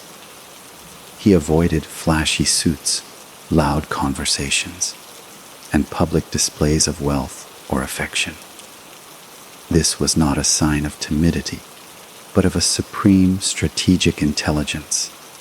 He understood that in his world, visibility was vulnerability. The bosses who made headlines, who held court in nightclubs and gave interviews, were the ones who eventually attracted the relentless gaze of the FBI and the IRS. His power was amplified by his silence. In a society that increasingly valued celebrity, he found strength in anonymity. This extended to his speech. He was a man of few words, and those words were often deliberately vague, open to multiple interpretations, leaving no clear evidence of intent or instruction for any listening device. This linguistic caution was a fortress in itself. His paranoia was not a pathology, but a professional necessity, honed over decades of evading law enforcement and rival gangs. He trusted very few people completely, and even then, that trust was conditional and constantly reassessed. He operated on the principle that every conversation could be recorded, every associate could be an informant, every friendly gesture could be a prelude to betrayal. This constant state of vigilance was draining, but it was also what kept him alive and free for so long. He would change his routines without warning, conduct meetings in moving cars or on open piers, and use a series of intermediaries to insulate himself from direct contact with operational details. This made him a nightmare for prosecutors, as establishing a direct link between a command from the boss and a criminal act on the street was nearly impossible. Yet, within this world of constant threat and moral compromise, he maintained a seemingly normal domestic life. He was a husband and a father, and by all accounts, he was deeply committed to his family, creating a stark and impenetrable barrier between the violence of his work and the tranquility of his home. This ability to compartmentalize is one of the most telling aspects of his character. It suggests a man who did not see himself as a villain, but as a businessman providing a service. Gambling, loans, protection, in a world that had its own rules. He likely viewed the police and the government not as guardians of justice, but as rival factions, another set of players in the endless game of power and control. His loyalty to his code, the distorted version of Omert that he lived by, was absolute, and he expected the same from his men. Betrayal was the ultimate sin, not murder or theft. This twisted ethical framework allowed him to order the death of a rival or a potential witness with the same dispassionate efficiency that a CEO would order the downsizing of a redundant department. There was no evidence of sadism or a lust for violence in his character. For him, violence was a tool, a form of accounting, the final step in a business transaction that had gone wrong. His greatest strength, and perhaps his greatest flaw, was his unwavering pragmatism. He was not driven by a desire to build a legendary reputation like Al Capone, nor by the flamboyant ego of a John Gotti. He was driven by the cold, calculated pursuit of stability and profit. This pragmatism led him to form alliances with the CIA, to work alongside Jewish and Irish mobsters, and to constantly adapt his business model from bootlegging to bolita to narcotics. It was this same pragmatism, however, that may have ultimately limited his legacy, because he built a personal empire rather than an institutional one, because he ruled through fear and favor rather than inspiring a new generation. His organization did not survive him. He was the last of his line, a sophisticated and ruthless anomaly in the history of American crime, a man whose inner life remains as shrouded in mystery as his most secret criminal schemes. The mind of Santo Trafficante Jr. was a fortress, its windows shuttered, its doors locked, and its secrets buried with him, leaving behind only the chilling, monumental footprint of his deeds. The year 1963 stands as a dark and pivotal juncture in American history, a moment where the trajectories of national politics and the underworld collided with catastrophic force. And it is within this fraught context that the figure of Santo Trafficante Jr. looms largest and most ominously in the realm of conspiracy and historical speculation. The Kennedy administration, led by the youthful vigor of President John F. Kennedy and the relentless, crusading energy of his brother, Attorney General Robert Kennedy, had launched an unprecedented war on organized crime. For the first time, the federal government was not merely prosecuting individual gangsters for tax evasion or specific acts of violence. It was targeting the very structure of the Mafia itself. Robert Kennedy, as the nation's chief law enforcement officer, made it his personal mission to dismantle the commission, the ruling body of the American Mafia, and he pursued this goal with a fervor that bordered on obsession. Wiretaps multiplied, indictments piled up, and the pressure on mob bosses from New York to Chicago to Tampa became intense and unrelenting. For Trafficante, this was a direct and existential threat. He was feeling the heat more than most. His operations were being scrutinized. His associates were being flipped. And the comfortable layers of political protection he had cultivated in Florida were being peeled back by federal investigators. The Kennedy Justice Department was not just an adversary, it was an existential crisis. It is within this cauldron of fear and fury that the motive for the most famous assassination of the 20th century is often placed. The official investigations, first the Warren Commission and later the House Select Committee on Assassinations, HSK, would both examine and, to varying degrees, dismiss the theory of mob involvement. However, the HSCA, in its final report in 1979, concluded that organized crime was a credible force with the motive, means, and opportunity to assassinate the president, specifically citing the persecution led by Robert Kennedy. The theory posits that while Trafficante may not have pulled the trigger, his network, his resources, and his burning desire to remove the Kennedy brothers from power made him a key facilitator, if not an instigator. The scenario often described is one of a contract, not in the crude sense of a paid hit, but as a coordinated effort among powerful bosses who saw the elimination of the president as the only way to end the Attorney General's war.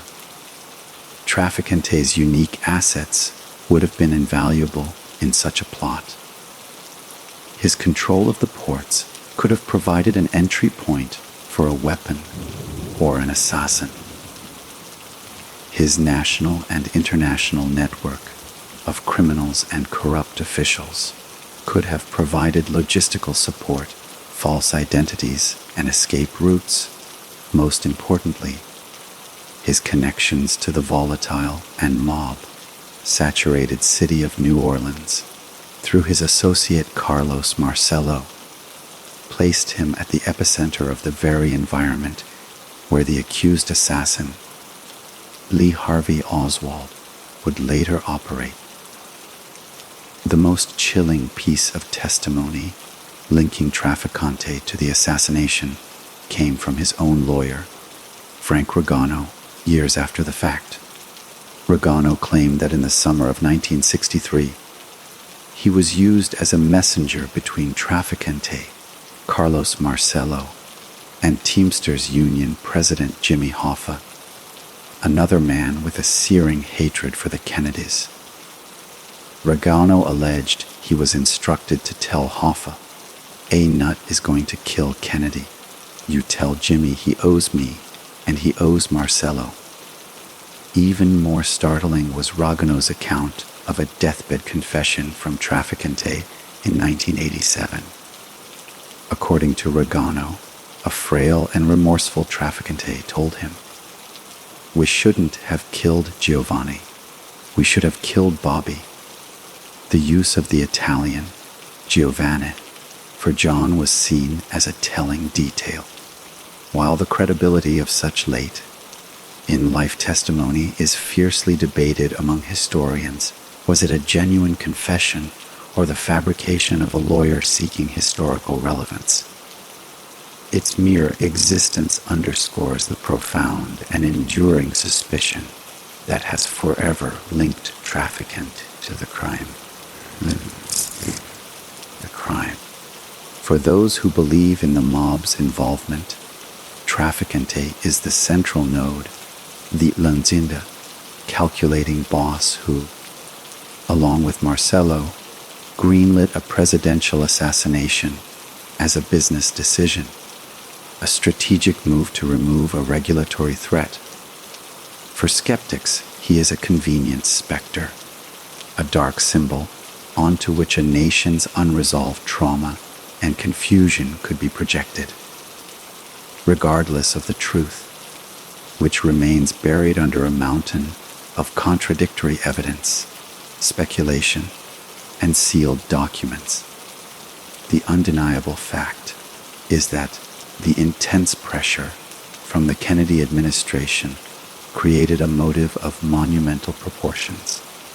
Santo Trafficante Jr., the Master of Shadows, found his name irrevocably etched into the darkest mystery of the American century, not as a proven conspirator, but as a permanent person of interest in the collective conscience of a nation, a ghost at the crime scene whose presence, though never proven, can never be entirely exorcised. The relentless legal siege of the 1980s, culminating in the Landmark Commission case, represented the final, decisive battle between the old guard of organized crime and a federal government that had finally marshaled the will and the weaponry to destroy it. For Santo Trafficante Jr., this period was a protracted and draining war of attrition, fought not in the back alleys of Ybor City, but in the sterile, fluorescent, lit courtrooms of New York and Tampa. The commission case was a legal masterpiece of strategy by the Southern District of New York, an ambitious attempt to prosecute the entire ruling council of the American Mafia as a single, ongoing criminal enterprise under the Racketeer-Influenced and Corrupt Organizations Act. For the first time, the bosses of the 5 New York families, Gambino, Genovese, Lucchese, Colombo, and Bonanno, were named as co-defendants, and alongside them sat Trafficante, a testament to his national stature and his seat at the highest table of power. The evidence presented was a sweeping panorama of murder, extortion, and labor racketeering, painting a picture of a shadow government that had operated with impunity for decades. The prosecution relied on a new breed of witness, made men who had broken the sacred oath of Omert. The testimony of figures like Salvatore, Sammy the Bull, Gravano provided an unprecedented insider's view of the commission's workings, detailing how disputes were settled, territories were divided, and murders were sanctioned. For Trafficante, the trial was a profound personal and professional humiliation. The Shadow King was now a numbered defendant, his power reduced to a docket number, his fate in the hands of a jury. His defense, like his entire life, was built on a foundation of silence and denial. His lawyers argued that he was a legitimate businessman, a respected figure in Tampa, and that the government's case was built on the lies of desperate criminals seeking to save themselves. They attacked the credibility of the turncoats, highlighting their violent histories and their motivations for testifying.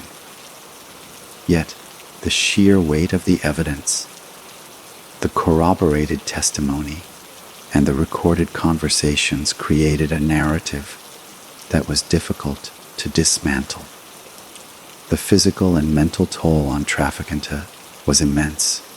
He was an old man, his health failing, his once impenetrable calm now strained by the grueling routine of court appearances and the very real prospect of dying in prison. The image of this once untouchable figure, now frail and besieged, shuffling in and out of a federal courthouse, symbolized the end of an era. His declining health became a key factor in the proceedings.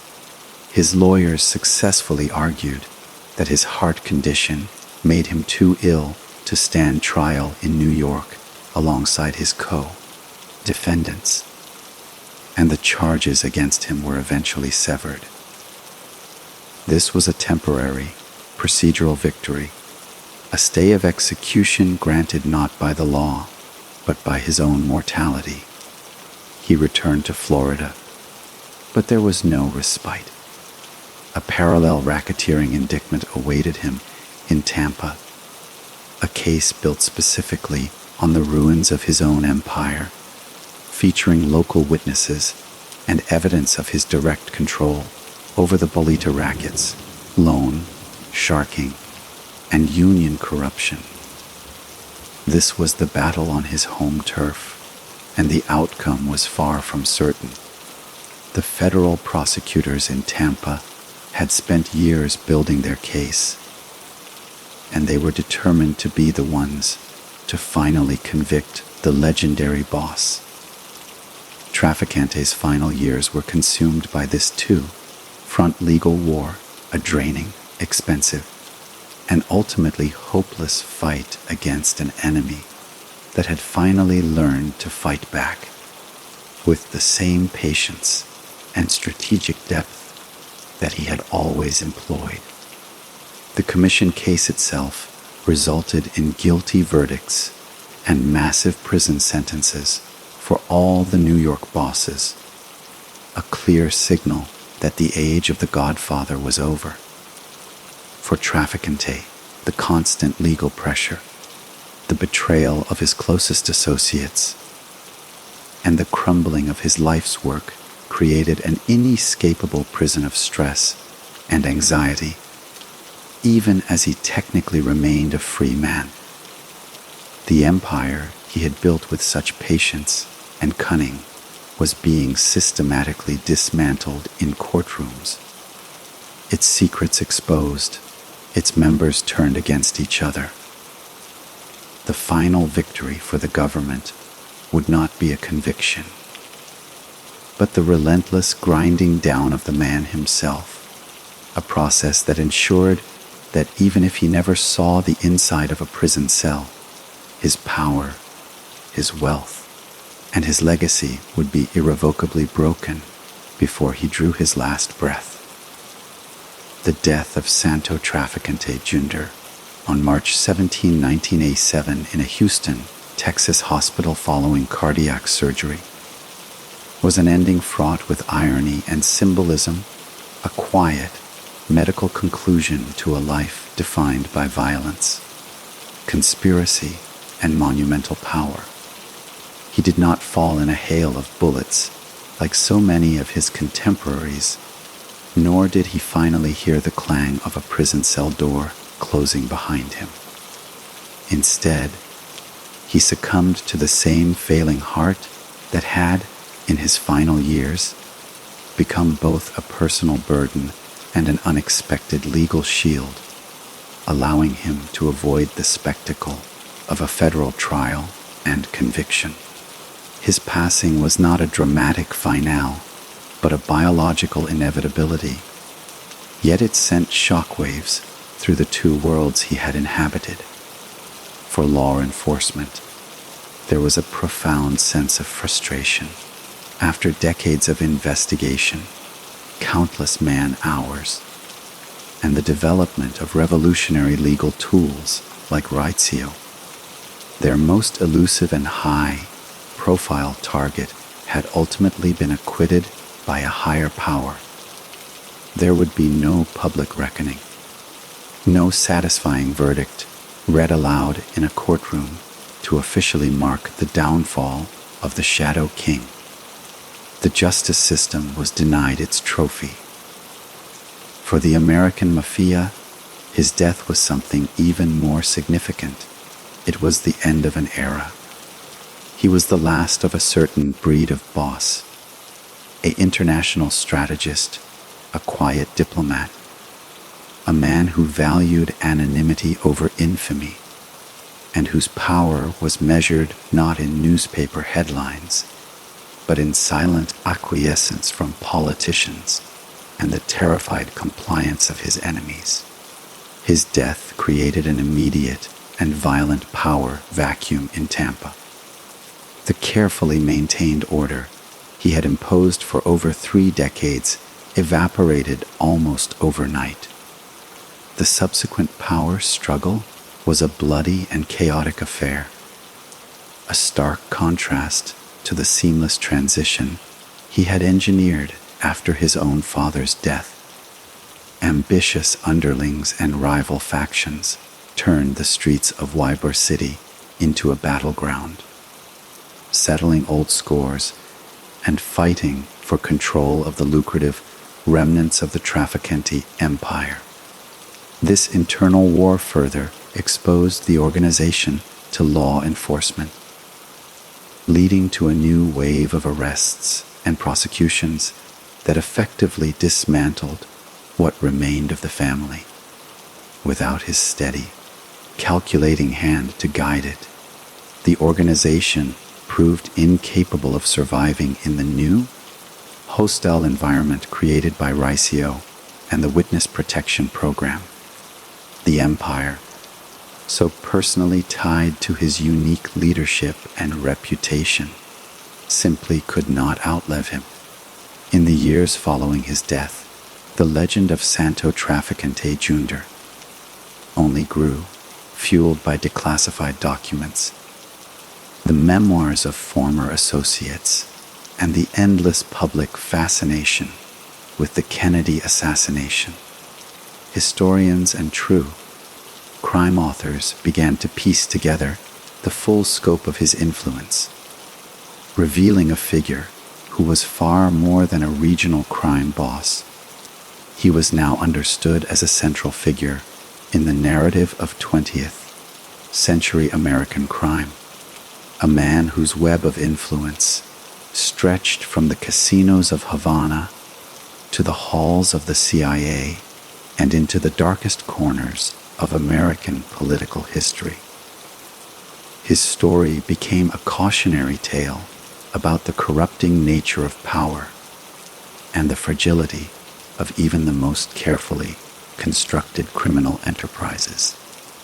It also served as a stark reminder of a time when the lines between government and organized crime became dangerously blurred, a chapter that continues to raise uncomfortable questions about the methods used in the name of national security. The physical landmarks of his empire, the social clubs, the bolita holes, the former casinos in Havana, have mostly faded away, but the shadow he cast was long and enduring. He proved that the most successful criminal is not the one who rules through fear alone, but the one who masters silence, patience, and the subtle art of corruption. The one who understands that true power lies in the unseen pull of a string, the unspoken threat, and the favor that can never be fully repaid. Santo Trafficante Jr. was a sovereign of a hidden America, and his death marked the closing of a chapter in which such a kingdom could not only exist, but thrive for a time in the sunlight, its ruler moving unseen through the crowds, a ghost in plain sight until the very end.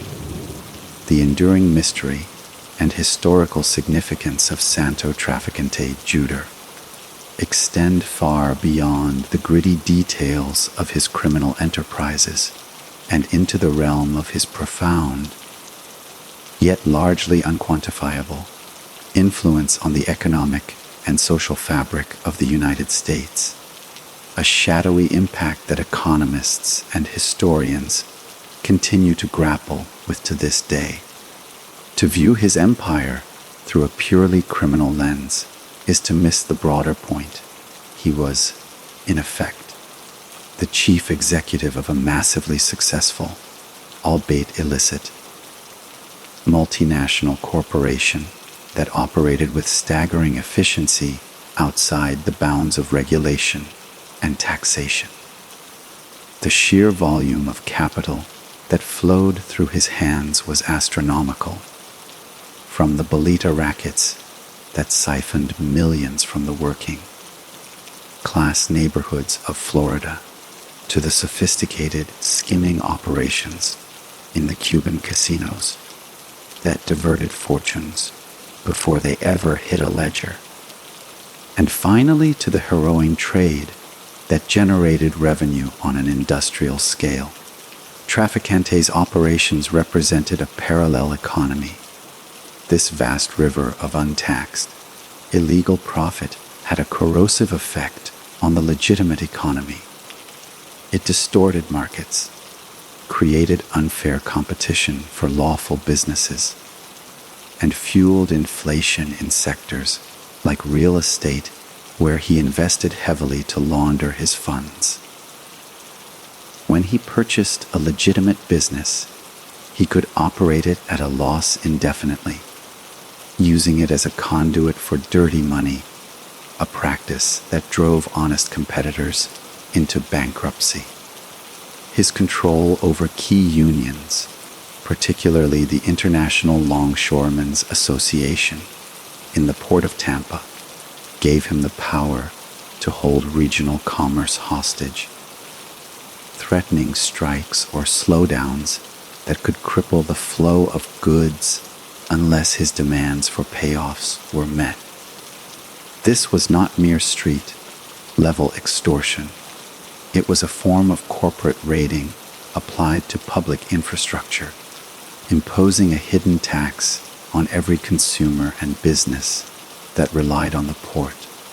The social costs are even more difficult to calculate, but are arguably his most damaging legacy. The heroin that he helped funnel into the United States through the pizza connection and other pipelines contributed directly to the addiction epidemics that ravaged American cities in the 1970s and 80s, leading to waves of overdose deaths, property crime, and the disintegration of families and communities. While he never personally sold a bag of heroin on a street corner, his role as a high-level facilitator and financier made him a key architect of that crisis. The culture of corruption he cultivated in Tampa and beyond had a lasting, insidious effect on civic trust. When citizens believe that their police, their judges, and their politicians are for sale to the highest bidder, the very foundation of a democratic society is eroded. This loss of faith in institutions is a poison that lingers for generations, long after the specific corrupt officials have left their posts. Furthermore, his collaboration with the CIA, while aimed at a foreign policy objective, had a deeply corrosive effect on the integrity of American intelligence and the principle of democratic accountability. It set a dangerous precedent, suggesting that in the pursuit of national security, any alliance, no matter how morally bankrupt, could be justified. This episode created a legacy of secrecy and distrust that continues to fuel conspiracy theories and public skepticism about the government's actions to this day. The true total cost of Santo Trafficante Jr.'s life of crime, therefore, cannot be measured merely in the dollars he earned or the specific murders he ordered. It must be measured in the distorted economies, the shattered lives lost to addiction, the corrupted public servants, and the diminished public trust in the very institutions that are meant to protect and serve. His story is a powerful reminder that organized crime is not a victimless enterprise operating on the fringes of society. It is a parasitic force that feeds on the heart of the legitimate economy and the soul of the body politic, leaving behind a legacy of damage that is both profound and heartbreakingly difficult to repair, a dark echo of his power that reverberates long after his silent passing. The story of Santo Trafficante Jr.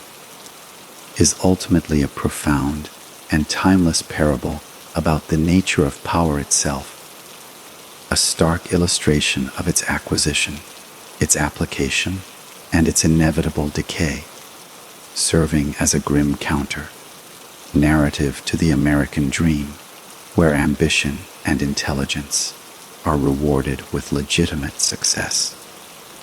In another life, with his formidable intellect, his preternatural patience, and his genius for organization and strategy, Trafficante could have been a captain of industry, a masterful political strategist, or a transformative business leader. He possessed all the requisite skills: vision, discipline, an understanding of complex systems, and the ability to manage and motivate people. Yet, the path he chose, the world he was born into and ultimately mastered, was one where those talents were perverted into instruments of exploitation and terror. His life forces us to confront the uncomfortable truth that power is immoral. It is a force that can be harnessed by anyone with the will and the cunning to seize it, regardless of their moral compass. Trafficante's power was not derived from a democratic mandate or from the innovative creation of a product or service that improved lives. It was extracted, like a mineral from the earth, from the weaknesses and vices of society. It was built on a foundation of human suffering. The desperation of the gambler, the fear of the debtor, the addiction of the narcotics user, the silenced conscience of the corrupt official. He understood the economy of fear better than any economist understands the stock market, and he traded in it with cold precision. His reign demonstrates that power, when rooted in corruption and violence, can indeed create a form of stability, but it is the stability of a prison yard, maintained through the constant threat of brutal punishment.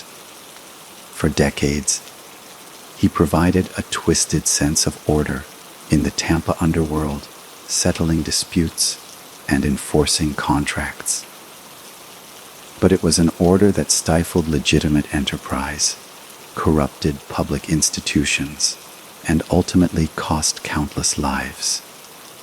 His ability to operate for so long is a sobering lesson in the vulnerabilities of democracy. He exposed the soft underbelly of the system, showing how a determined and resourceful criminal organization could exploit the freedoms and complexities of an open society to its own advantage, using the very rights designed to protect citizens, like legal representation and property rights, as shields for its own nefarious activities. His collaborations with the CIA further blurred these lines, revealing a haunting symbiosis between the highest levels of government and the lowest depths of the criminal underworld, a partnership that fundamentally compromised the moral authority of the state. The final act of his life, the slow, grinding confrontation with the federal justice system, is the essential climax of this parable. It illustrates that no power structure, no matter how deeply entrenched or cleverly concealed, is truly immutable. The system, though slow and often flawed, can and will adapt. The creation of Rightio and the Witness Protection Program were the system's immune response, a legal and tactical evolution designed specifically to combat the cancer of organized crime. Trafficante's story, therefore, is not just one of a criminal rise and fall. It is the story of a dynamic struggle between two opposing forces: the parasitic ingenuity of a criminal enterprise and the defensive, evolving resilience of the society it seeks to plunder. In the end, the society adapted and the empire fell. His death before conviction may have robbed the courts of a symbolic victory, but it did not change the outcome. His organization fractured and dissolved, his wealth was scattered, and his name is remembered not with reverence, but as a cautionary tale. The parable of Santo Trafficante Jr. teaches us that power gained through fear and corruption is ultimately a hollow victory, a kingdom built on sand that is inevitably washed away by the tides of justice and time, leaving behind only the chilling echo of what might have been. Had such formidable talents been directed toward the light instead of being consumed by the darkest shadows of the human spirit? The city of Tampa itself, the stage upon which the long and shadowy drama of Santo Trafficante Jr.'s life was set, holds a complex and ambivalent relationship with his memory, a lingering ghost in the sun-drenched modern metropolis that has worked diligently to transform its image from a mobbed up port town into a vibrant hub of finance, technology, and culture.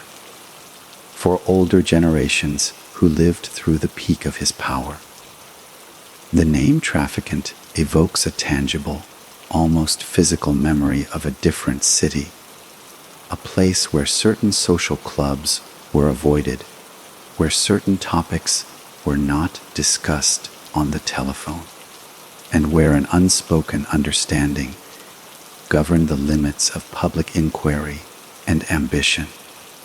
It was a time when the city had a visible, if unofficial, second government, and the reach of the trafficant organization touched nearly every aspect of commercial and political life. The bolita numbers were called in barber shops and corner stores. The unions answered to a higher, unseen authority. And the very geography of Liber City and West Tampa was mapped not just by streets, but by territories of influence and zones of enforced silence. This was not a distant, romanticized underworld. It was a pervasive reality, a low hum of fear and complicity that formed the backdrop of daily existence. In the decades since his death, as Tampa has boomed with new skyscrapers, professional sports teams, and a rapidly diversifying population, there has been a conscious effort to bury this chapter of its history, to relegate it to the realm of dark folklore suitable for ghost tours and sensationalized documentaries, but not for the official narrative of a forward-looking city.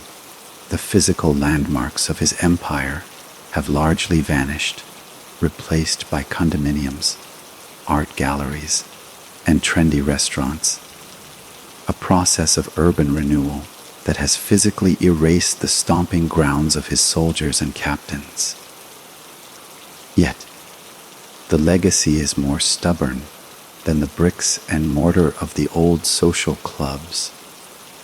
It persists in the city's institutional memory, in the stories passed down by retired police officers and journalists, and in the lingering skepticism about the seamless relationship between business and politics.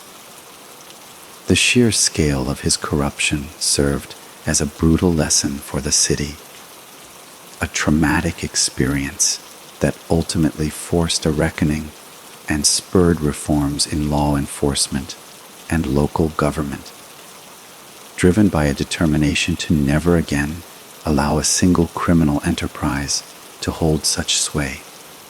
For newer residents, Trafficante is a name from a movie, a piece of local color, but for those who remember, he is a reminder of a time when the city's soul was contested territory.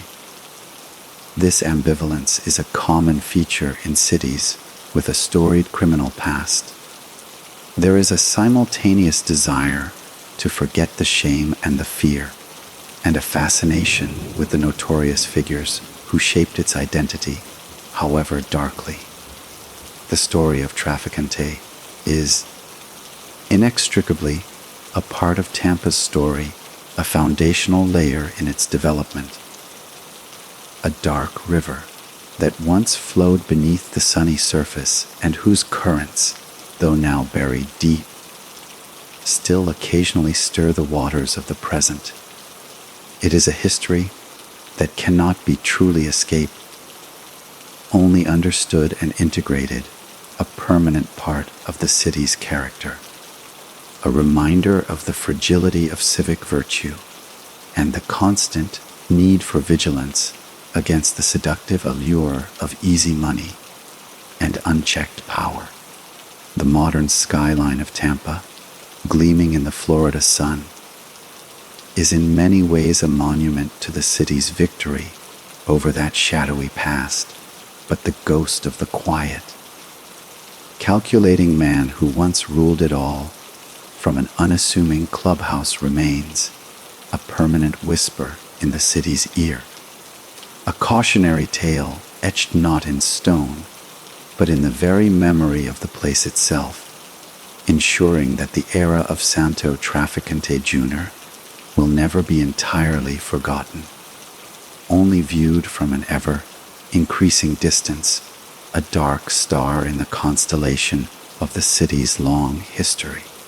And so we arrive at the final, enduring image of Santo Trafficante Jr., not as a king in chains or a broken man, but as a permanent specter in the grand and often unsettling narrative of 20th century America, a figure whose true impact lies not in the crimes for which he was never convicted, but in the profound and lingering questions his life forces us to ask about our institutions, our history, and the very nature of the American experiment itself. He was a man who mastered the art of the possible, relentlessly probing the weaknesses in the legal, political, and economic systems of his time, and in doing so, he held up a dark mirror to the society that produced him. The reflection that stares back is a challenging one. It shows a nation where the pursuit of profit could blur into outright criminality, where the lines between national security and criminal conspiracy could be erased in the name of Cold War pragmatism, and where the corridors of power in Washington and the backrooms of mob social clubs were, for a time, disturbingly connected. His story is a vital, if uncomfortable, piece of the American tapestry, demonstrating that the nation's history cannot be fully understood by examining only its statesmen and its heroes. One must also account for its shadowy entrepreneurs, its master manipulators who built empires on the forbidden desires and systemic vulnerabilities of the age. The mystery of his involvement in the assassination of President Kennedy may never be conclusively solved, but its persistence in the public consciousness is a symptom of a deeper wound, a collective understanding that the official story of the century is incomplete, that there were forces at work behind the scenes whose full influence may never be fully measured. His life stands as a monumental case study in the evolution of organized crime, marking the transition from the street level brutality of the Prohibition era to the sophisticated, corporatized, and globalized criminal enterprise that it would become, a model that has been adopted and refined by every major transnational syndicate that has followed. He was, in a real sense, a pioneer of modern illicit finance and international smuggling networks, a visionary of the underworld whose business model proved to be decades ahead of its time. Yet, for all his power and influence, his story is ultimately one of profound limitation. The empire he built with such patience and cunning was a personal one, bound to his own intellect and reputation, and it proved unable to survive him. He failed to create a true dynasty, and the organization that bore his name fractured and faded into history, overtaken by new threats and new criminal paradigms. In the end, the system, though tested to its limits, proved resilient. The laws changed, the enforcement strategies evolved, and the society he had exploited slowly began to heal itself, though the scars remain. The legacy of Santo Trafficante Jr. is therefore a paradox. He was both a king of a vast, hidden America and a prisoner of his own choices. A man of immense power who ultimately could not control the tides of history or the inevitable decay of his own body. His story is a reminder that power derived from fear and corruption is inherently fragile, a fortress built on sand that cannot withstand the rising tides of justice and time. He remains an enigma, a collection of whispers and shadows, a cautionary tale written not in moralistic prose, but in the cold, hard facts of a life lived in defiance of the law, a life that forces us to look into the darkness, not to glorify it, but to understand it, and in understanding, to better guard the light. This concludes our in-depth exploration of the life and legacy of Santo Trafficante Jr. We have journeyed through the hidden corners of his empire, from the sun-bleached streets of Tampa to the glittering casinos of Havana and the secret meeting rooms of Washington. If you have found this detailed narrative enlightening and compelling, your support is crucial in allowing us to continue producing this caliber of content. The search for historical truth is an ongoing mission, and we are dedicated to bringing these complex stories to you. To help us in this vital work, and to ensure you are the first to know when we release our next deep dive, please take a moment to like this video, subscribe to the channel, and most importantly, hit the notification bell. By doing so, you become an active participant in this journey of discovery, ensuring that these important stories are not forgotten and that the pursuit of understanding continues. Thank you for your time, your curiosity, and your unwavering support.